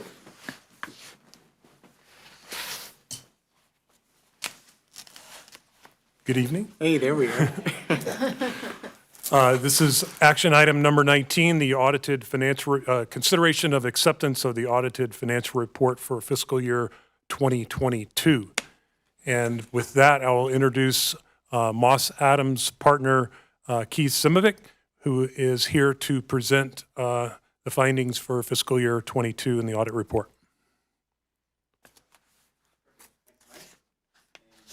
Members of the board, very happy to be here. To kick things off, this is the first time I've been in front of the board in person since 2019. So, comment from CMUA earlier that they were excited to be here. This is fantastic. It's kicked in the town since I was here last. So all the development and everything that's changed is pretty amazing. So, Welcome and thank you. And just your mic, flip the switch there or something. Can you hear me now? Oh, perfect. Thank you. Great. We did hear you though before. Okay, perfect. Well, and as we jump into the 2022 audit, I know, maybe our thunder was stolen a little bit by the last presentation and their clean audits, but we have lots of good news to share as well. But as Mike mentioned to me during the last presentation, I think on the finance side, we could definitely win the acronym competition. So we'll see if we can do that over the course of this presentation. Just a reintroduction of myself. I know quite a few of you, I think, from previous presentations and of course online as well. But as Mike said, I'm a partner with Moss Adams, and I serve and dedicate my time to our power and utilities national practice. So really, I spend all my time working with entities just like the district here. So we're very ingrained in the power and utilities industry and all the challenges and the issues that all of you face. And we want to bring forth a team, as you can see here, of experts in the industry as well. So between myself and then Julie Desimone, who is our concurring reviewer, kind of a quality control role that comes in to look at certain key documents, of course the financial statements themselves, all the reports, all the deliverables that we issue as well, our audit process, our risk assessment, making sure, hey, did we do everything that we said we were going to do? Did we follow all of our professional standards? So it's a very key role that we have on every audit that we do. And Julie is another person that's in our Power and Utilities national practice, and she actually is the head and leads our national practice in that area. So a very key person and a great set of eyes to have on your financial statements each and every year as well. And then Sydney Jacoby, a little bit earlier on in her career, but she serves in our group as well, works on quite a few of our Power and Utilities clients. And she served as our audit in charge this year for the first time. So we always like to have some new folks that haven't been on the engagement before as well. So you have that kind of fresh set of eyes every once in a while, but someone that is in tune with the industry and sees a lot of other clients in this industry too. So happy to have Sydney back. We had some other staff as well that were involved in the process this year, but this is kind of the core of our team. In terms of the items that you'd expect to receive out of this process when you hire someone to come in and do an independent audit of your financial statements, what can you expect to receive?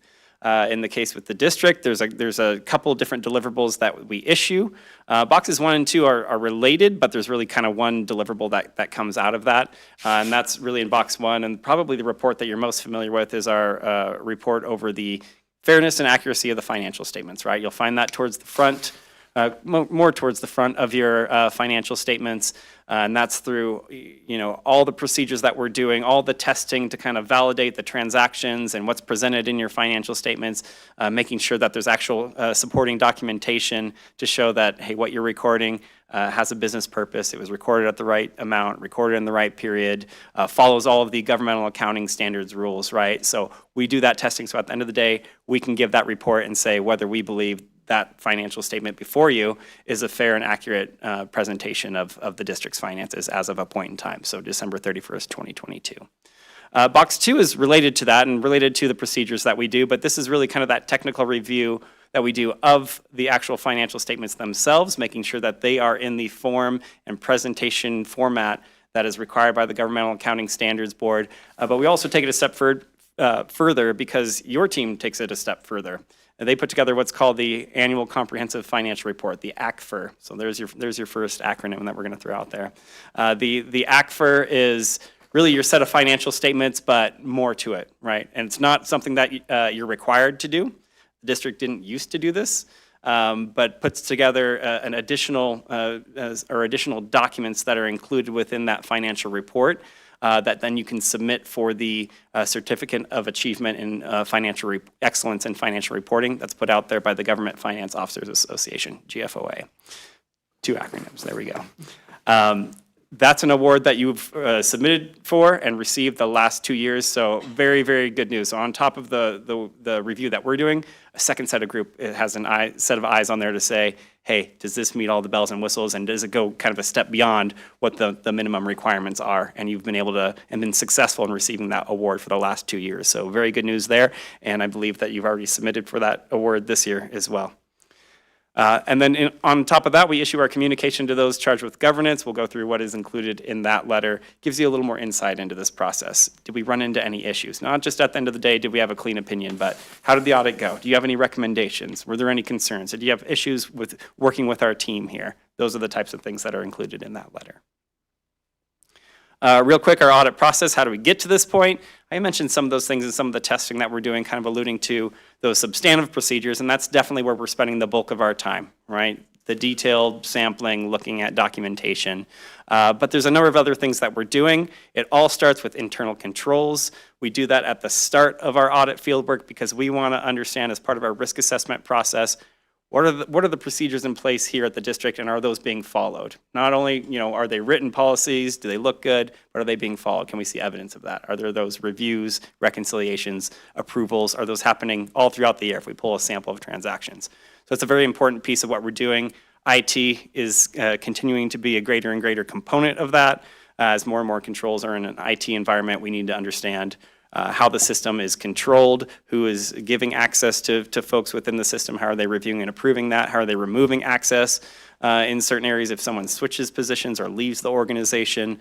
Those are the types of things that we're looking at and want to be very aware of what the internal controls are there. So that drives some of the testing that we're doing in terms of how large of a sample size do we need to pull? How precise do we need to be with, say, our analytical procedures when we're taking that 30,000-foot view and saying, hey, does what actually happened make sense based on everything that we've heard from your management team? Of course, reading through the minutes for the board over the past year, looking at the budget, did what we're actually seeing here kind of make sense?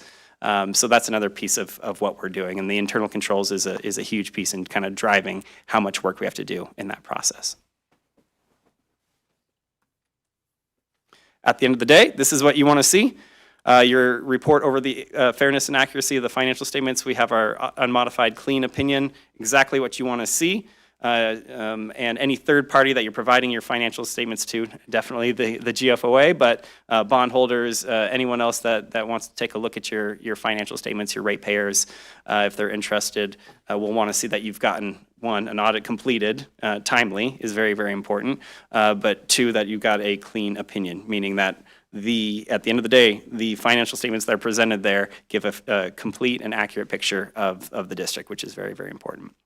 In terms of our communication to those charged with governance, I say on there, we don't have any material weaknesses. That is one piece of what's in that letter, but one of the most important ones. That's the one where you want to be looking out for as a red flag. If we had something that we identified as a material weakness, it means there's a significant issue with internal controls that could potentially allow a significant error to occur. So that's something you want to be on the lookout for, but we did not have any material weaknesses noted. So very good news there. So within that letter to those charged with governance, each bullet point here corresponds to different paragraphs that we have in that letter. A lot of this is prescribed by our professional standards, so whether we found something that was concerning or not, we have to kind of note that and confirm that, hey, didn't have any difficulties with management. We received all the documentation that we asked for, those types of things. But there's certain things that I do want to call out each and every year, just to let you know if we found anything there or if anything changed. So that second bullet point down for significant accounting policies, this is something that you'll see within that letter where we note, hey, did anything change in terms of how they're presenting things in their financial statements this year versus last year? And sometimes that can be driven by a management or board decision, but a lot of times it's driven by, hey, there's a new accounting rule out there that you have to follow now, and this is saying, hey, you had a change, you adopted this new standard, and now you've got some changes in terms of your financial statements. In this case, it's related to a new leasing standard that you had to adopt. Every governmental entity, every corporate entity actually too, also had to adopt a similar standard in the current year in how you're accounting for leases, and it changed your statement of net position or your balance sheet to add additional assets and liabilities related to that lease activity that wasn't there before. Before, all those transactions would run through your income statement as you have either payments going out if you're a lessee and you're paying someone else to lease something, or vice versa. If you are the lessor, someone's paying you, you would record those transactions as you're receiving them. In this case, you have an asset and a liability on the books that wasn't there before. That's a change. Audit adjustments made and passed, so we'll see that on the next slide along with a few recommendations, so we can go ahead and move forward to that. I know this is a little bit small up there, but this is a summary, and you'll see it in the letter as well. But whenever we identify something in our testing as we're going through it, and again, kind of tracing back and saying, hey, is what is recorded in your general ledger, in your trial balance, is that in accordance with the governmental accounting standards, right? So we're always kind of tracing what we're seeing and the documentation back to those accounting standards. If anything comes up that's significant, that's kind of outside of what the accounting standards would say, that's what triggers an audit adjustment or reclassification in this case. And that's the case with both of these reclassifications that we'll see. We call them reclassifications, not adjustments, because they're not impacting your income statement. It didn't impact your cash balances, doesn't impact your change in net position or your net income, so to speak. So it's really just a reclass on your balance sheet. And it really has to do with how you're recording and closing out work orders, or at least how you're reflecting those on your financial statements. Because the accounting rules say, hey, as soon as something is completed, construction is completed, and you're using that asset to provide service, right? If there's electrons running through the lines, if there's water running through the pipes, the accounting standards say, hey, you got to show that as assets in service, and you got to start thinking about that depreciation process and recognizing that expense. So there was two items that we noted, one on the electric side, one on the water side, where there was a number of work orders that were accumulated sitting in construction work in process at year end, not being depreciated, the construction process was complete. And so those were reclassified to show those as assets in service on your financial statements. But again, no impact on net income, no impact on cash. I have a quick question. Absolutely. The work orders, is that just labor costs or is it also materials? Or just one or the other? All of the above. All the above? All the above. Okay. So those items are reflected in the financial statements before you, and that reclassification has been made. Go ahead and move forward. So here we have our recommendations, and those are laid out in more detail in the letter as well. The top two items, I'd say, are higher priority than the bottom two items on there. And most of the time, these will relate back to if we did have any adjustments, right, or proposed adjustments. So that top one, definitely we have a recommendation there because of what we just discussed on the previous slide, right? Kind of really honing in on that process of looking at the work orders at year end, and kind of revising those processes to identify work orders that are in service and reflecting them in your financial statements as assets in service. And the FERC chart of accounts actually has a mechanism to do that. So that's something that we've discussed with your team here that they will think about going forward. The user access reviews, this has to do with the IT internal controls that I mentioned that we look at each and every year. So this didn't trigger an adjustment or anything there. But it's something as we're going through and we're looking at internal controls and we're asking about, hey, what's the process when someone new comes in the door and you need to give them access? Who's doing that? What's the documentation? Who approved it? Who can pull the levers in the system? Who can make changes in the system? Who's looking at that? And in this case, there is a process, but we have recommendations to improve that and document it better than what we saw in the current year. So there's some recommendations in the letter related to that. It's not that we didn't see that there was someone reviewing that, but if we say, hey, can you show us there was an approval for this new person that was added, we couldn't necessarily see that documentation. So that's something that we were asking for. The bottom two items, not as high of a priority. The third item there has to do with the review of what's called a system operator control report. So this is anything where you have a third party kind of acting as an internal control for you in certain regards. In this case, it has to do with your NISC system, because NISC is responsible for making changes to the system or doing upgrades and things like that, right? You're not doing that in-house. And so whenever you have an organization that's doing that, there's a separate report that's issued by their auditors to say, hey, do they have good controls? Are they doing what they should be doing? When they're pushing out an upgrade to you, have they appropriately tested that so it's not going to mess up your system when they push it out to you? So we're recommending that there be a review of those reports each and every year that's documented to show that that's been done. And then finally, we noted one item as we were looking through your census for your other post-employment benefits, OPEB. I swear that's going to be the final acronym of the day. There is a liability you have on your books for your OPEB plan. And when you do evaluation, a census gets sent off to them. We do some testing of that to say, hey, is this core documentation that's being sent off to the for the valuation, is it accurate, right? Does it have all the employees have the right information? Because that drives what the actuary is doing and the result they'll come up with.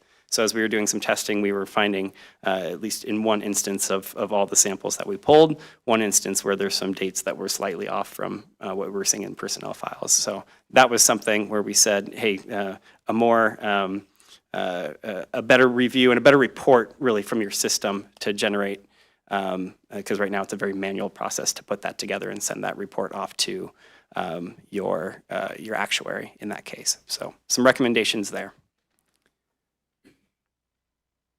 Real quick, we just went through the leasing standard. We know there was an impact there.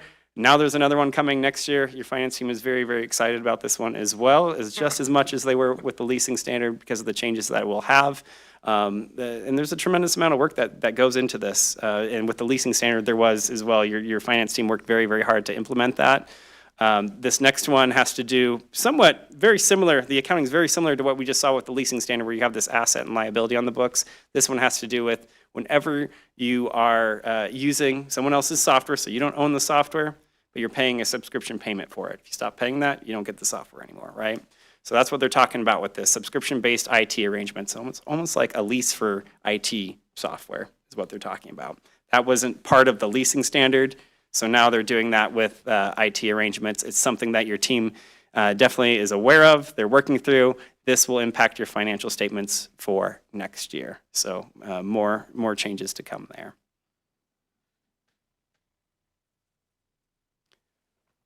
Other than that, of course, I'll be here for questions, but a big thank you to, of course, Mike, Melanie, the rest of the finance team, and everyone else that we worked with at the district. Finance, has the biggest burden in this process, but we're talking to a lot of folks throughout the organization each and every year to understand those internal controls, because they don't just happen in finance. So appreciate everyone's help and kind of that all hands on deck approach from your staff. Any questions? Excellent. Thank you. Mike, are we? Any questions regarding Keith's presentation? Okay. Okay. You're good. One comment. I want Keith rest assured that the audited financial report, clean audit, is the original clean audit. Right. Let's just make that clear. Yes. And that while wildfire is important. Thank you, Director Laliotis. We usually vote to get it going. That's all I have to say about that. Okay. Great. So there is no direct cost associated with accepting this audited financial report for fiscal year ending December 31st, 2022. The recommendation this evening for the board to consider is accept the audited financial report for the fiscal year ending December 31st, 2022. Real quickly, I would like to thank Moss Adams and working with them collaboratively with 87, and I look forward to 96 working with you as well. I was thinking about an 87 tattoo, but now I might kind of work in 96 as well. And Melanie's here tonight, and I would really like to thank her and her team for all their efforts for a successful audit and all you do here for the district. So thank you. And yes. And let's see. What else do I have? Oh, and new for this year, I know we're all PDFs, but we do actually have bound hard copies of the ACFR. We haven't done that in a while, so if you wanted to have good reading material for your coffee table at home or at work, this is a great document. I'm happy to hand that to you after the meeting. So nice images on it too, so it's it'd be excellent for that. Shauna, is there any public comment on this item or No, in the Mr. audience? President. Got it. Okay. Well, thank you very much. All right, thank you all. A lot of hard very work. much. Yes. Yeah. Is there a motion? Yeah, I'll move that we accept the audited financial report for fiscal year ending December 31st, 2022. Second. Hey, look at that. There we Motion go. is second. Shauna, roll call, please. Thank you, Director Aguirre. Yes. Director Finn. Yes. Director Harris. Yes. Vice President Laliotis. Yes. President Bender. Yes. Thank you. Thank you very much. Awesome. Okay. One more action item. Everyone's good. All right, we've got, all right, thank you very much. Have a good evening. Great to see everyone in person. thank you.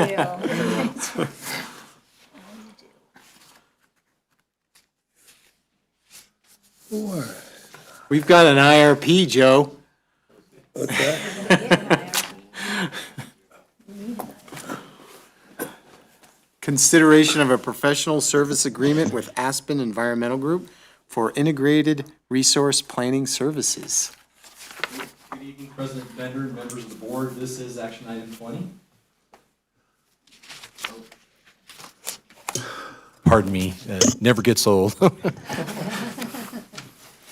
The district is facing future challenges related to energy growth and power supply resources. These challenges include, as shown on this list, load growth due to customer growth and electrification, new and legislative and regulatory initiatives. And thank you to CMUA staff who gave us a briefing tonight of all those, some of the new ones coming at us. New and expanding distributed and demand side resources, things like solar and batteries with our customers, and increasing amounts of intermittent renewable resources in our power supply portfolio. Staff has engaged in a variety of power supply planning, budgeting, and reporting activities over the years. These have come to the board, but we have not prepared a formal planning document that integrates both the supply and the demand side resources. In the industry, this is known as an integrated resource plan, or IRP. Staff anticipated the need for consulting services, for consulting assistant with the development of the IRP, which would generally include the following items: a load forecast, developing a load forecast, assessment of our current and potential power supply resources, including the financial impacts of those resources, and to consider impacts of both present and future energy efficiency and demand-side management programs in the district. The IRP will help the district to meet energy growth and our power supply challenges in the future. You can think of the IRP as a strategic power supply roadmap to establish and optimize long-term plan options for energy resources in the future. And the IRP will also help balance critical district objectives, including reliability, fiscal responsibility, environmental stewardship, and regulatory compliance. We issued a request for proposals, an RFP, back in April. We opened bids, proposals in May of this year. We received 5 proposals from the listed firms. They are listed in alphabetical order.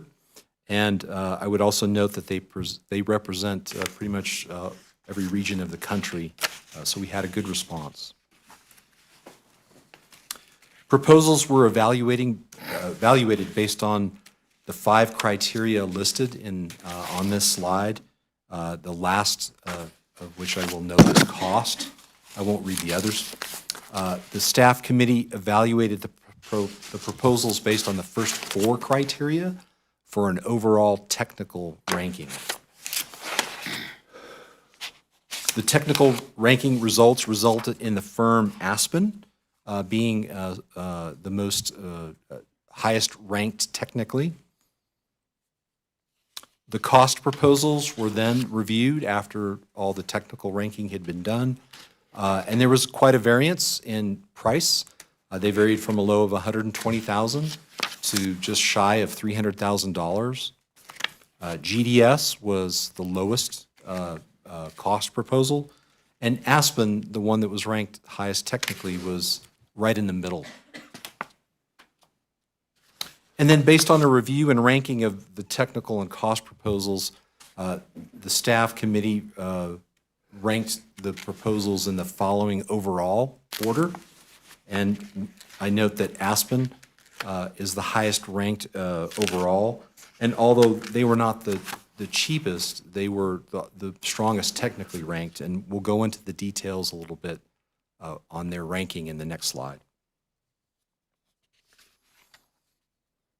So the Aspen, they received the highest overall, the highest evaluated overall ranking based on technical factors and costs. And some technical highlights for Aspen: they have experience in developing IRPs for both larger and smaller utilities like the district. They are located in California, and they specialize in supporting publicly owned utilities, POUs, in California, and they're sensitive to local needs. And they also understand the context of SB 350, 100, and 1020 relative to small utilities like us who are focused on cost. Of course, SB 350, 100, and 1020 establish the renewable and clean energy requirements for California utilities. And although they are not the least expensive, Aspen has valuable California IRP development experience, while the next highest ranked firm did not. Therefore, staff believes that Aspen's proposal is the most advantageous and beneficial to the district. This is a quick snapshot of the IRP project schedule. You can see it's fairly ambitious. We're going to start, depending on board approval, of course, in mid-June, sometime this month, and then we'll have the last presentation to the board in December, brought to you by your brand new utility director, not me. So it will happen this year. Aspen's fee estimate to perform this work is a fixed cost of just under $200,000. Staff recommends, like in other arrangements, a 10% change order allowance for a total not to exceed authorization of just shy of $220,000. The fiscal year 22-23 budget includes $160,000 for each of the board's 4 strategic initiatives. The fiscal 23 funds have not been spent this year, and so staff recommends that those funds be used to fund this IRP. And then the $60,000 remaining or overage would decrease the electric utilities operating reserve by about 1%.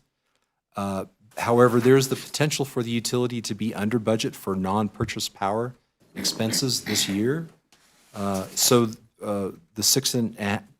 we have a $6.5 million operating reserve, and this balance is sufficient to fund this potential but not forecasted overage.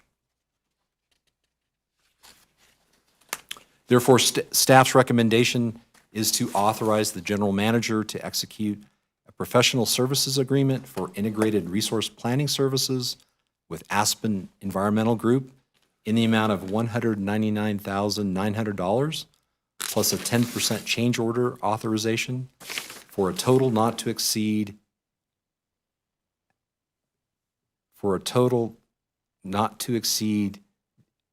amount of $219,900.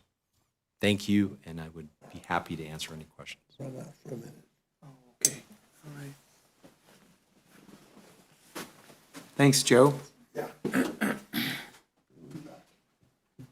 Joe will be right back. So, any public comment on this item? No, Mr. President. Got it. All right. Any board discussion or questions?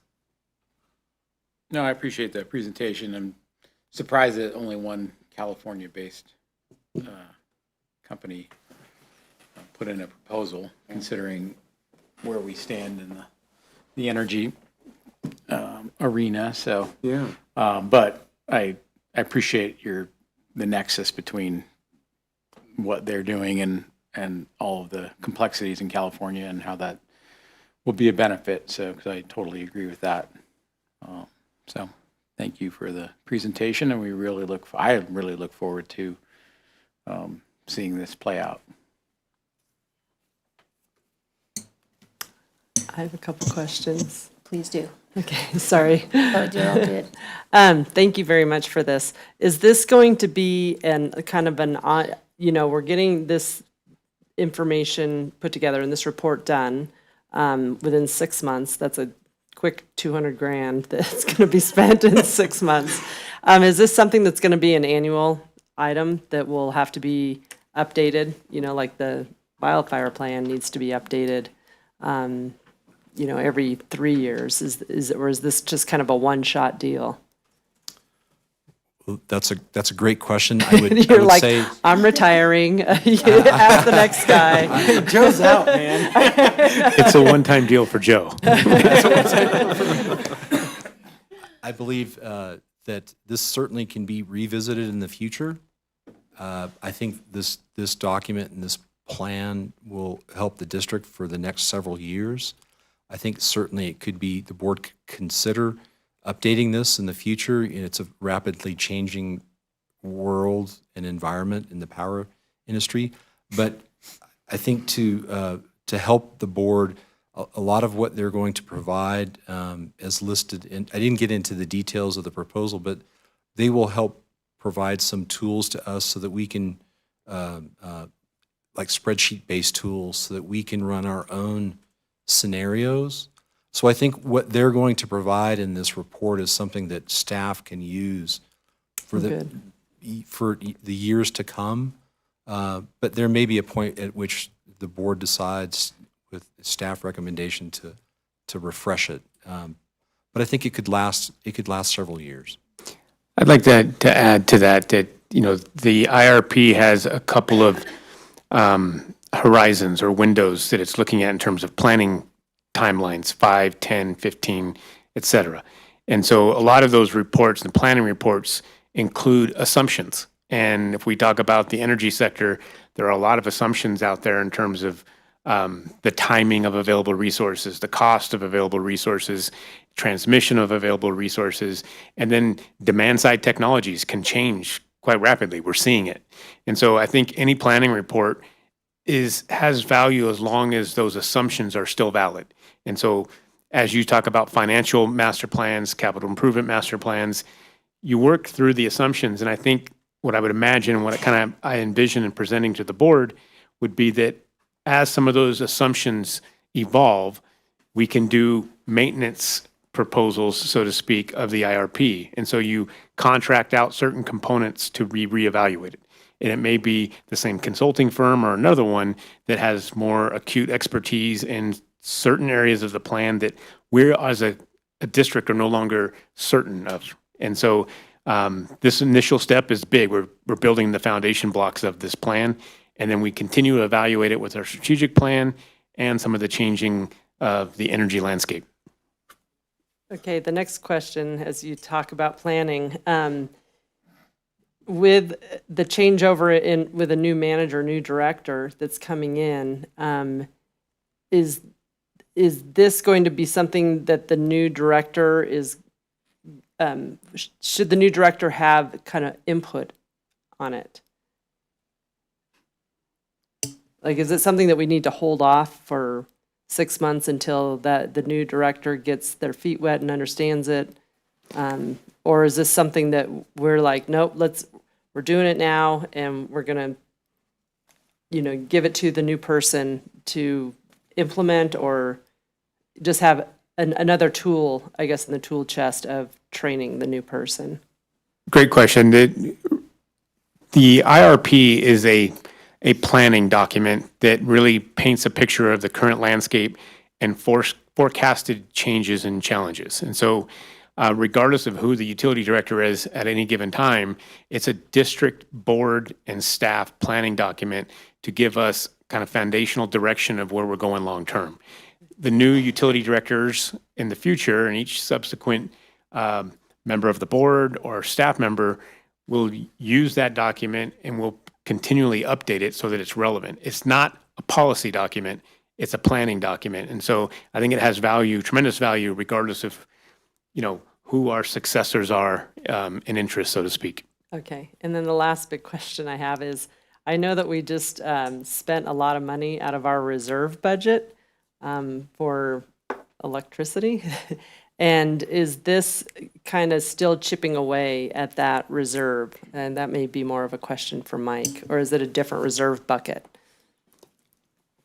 As I understand, it's a different reserve bucket. What we spent money from by board action was from the rate reserve. If we were to dip into the $60,000 operating, that would be the operating reserve, a separate reserve. Okay, thank you. Sorry to put you guys on the spot. I usually like to send my questions ahead of time, but of course, when I listen to the whole thing, I'm like, I got more questions, so. They're absolutely great questions. And on the cost component, I just kind of frame it in context for the public, the community. It's, a relatively costly consulting project. It's extremely critical and important in terms of the long-term planning of this district. We have this year's budget, I think, in excess of $16 million in energy procurements. Carry that over the next 10 years, we're approaching $200 million in energy purchases for this community. The $200,000 price tag to plan that correctly, I think, is really important for us to consider.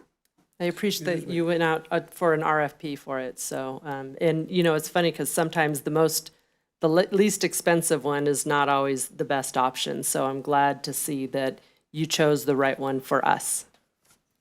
Thanks.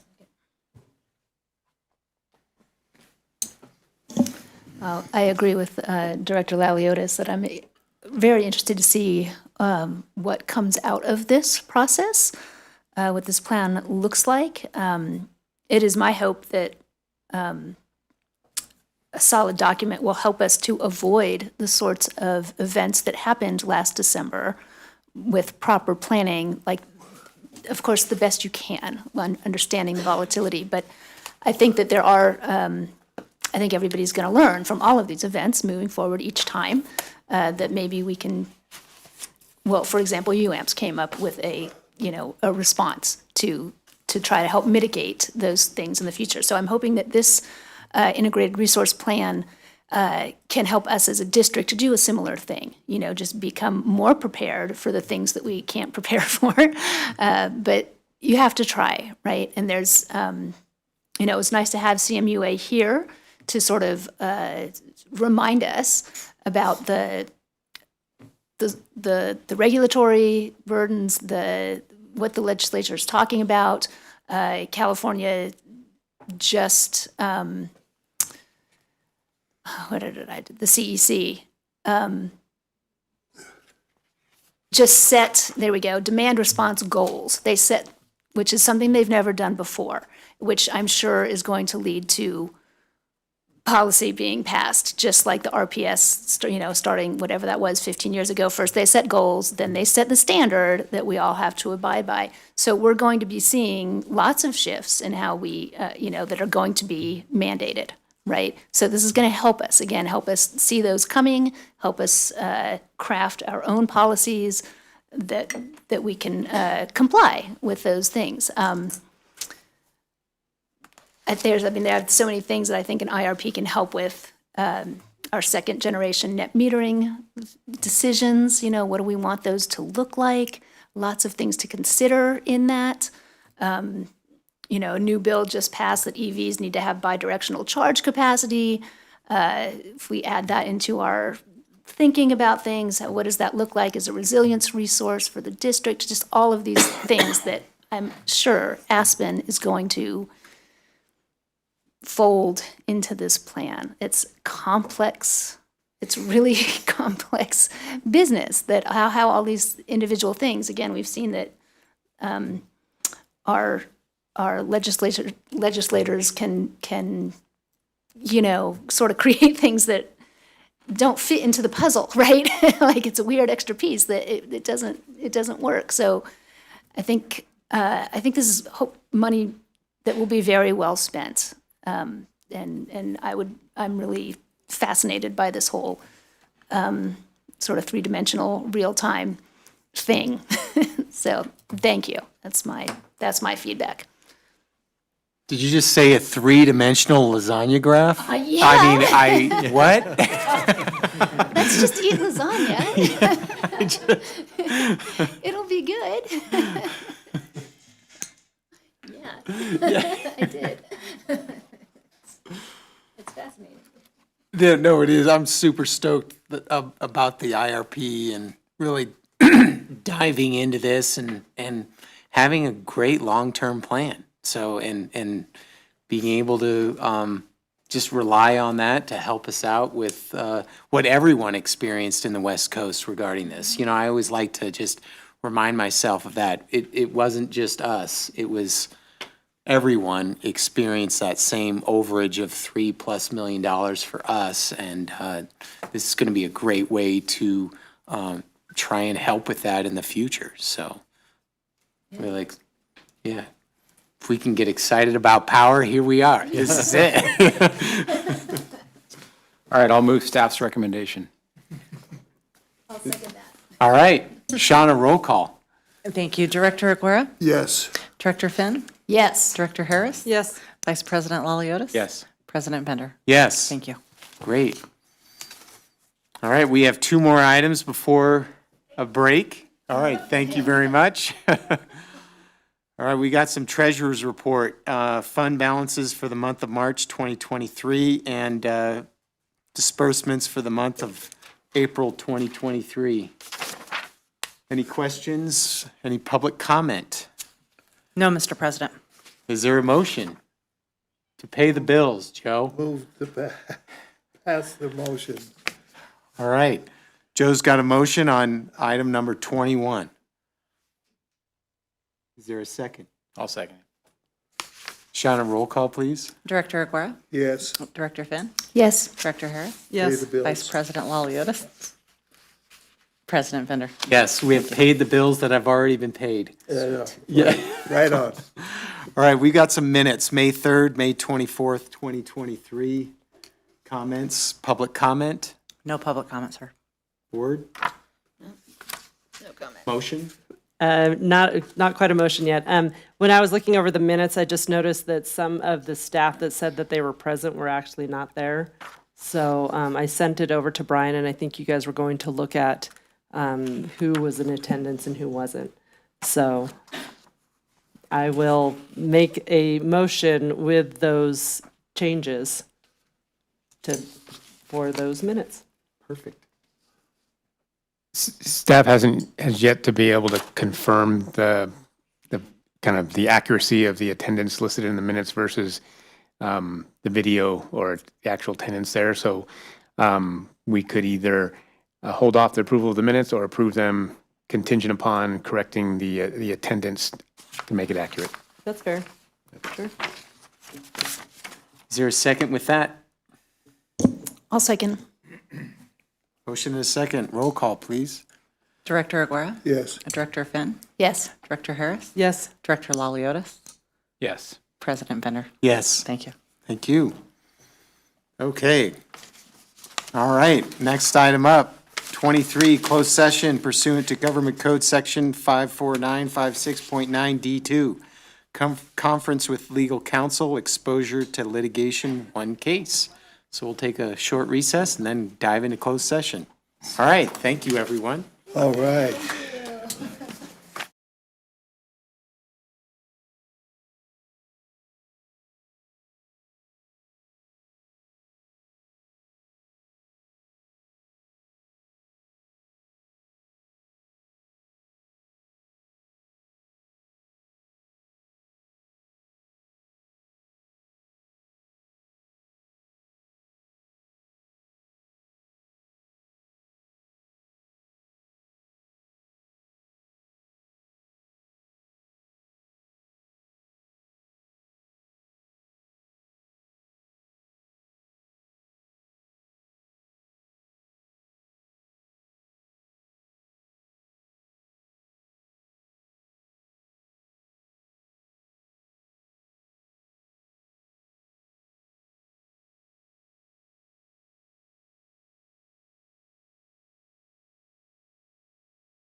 So no reportable action. We love that.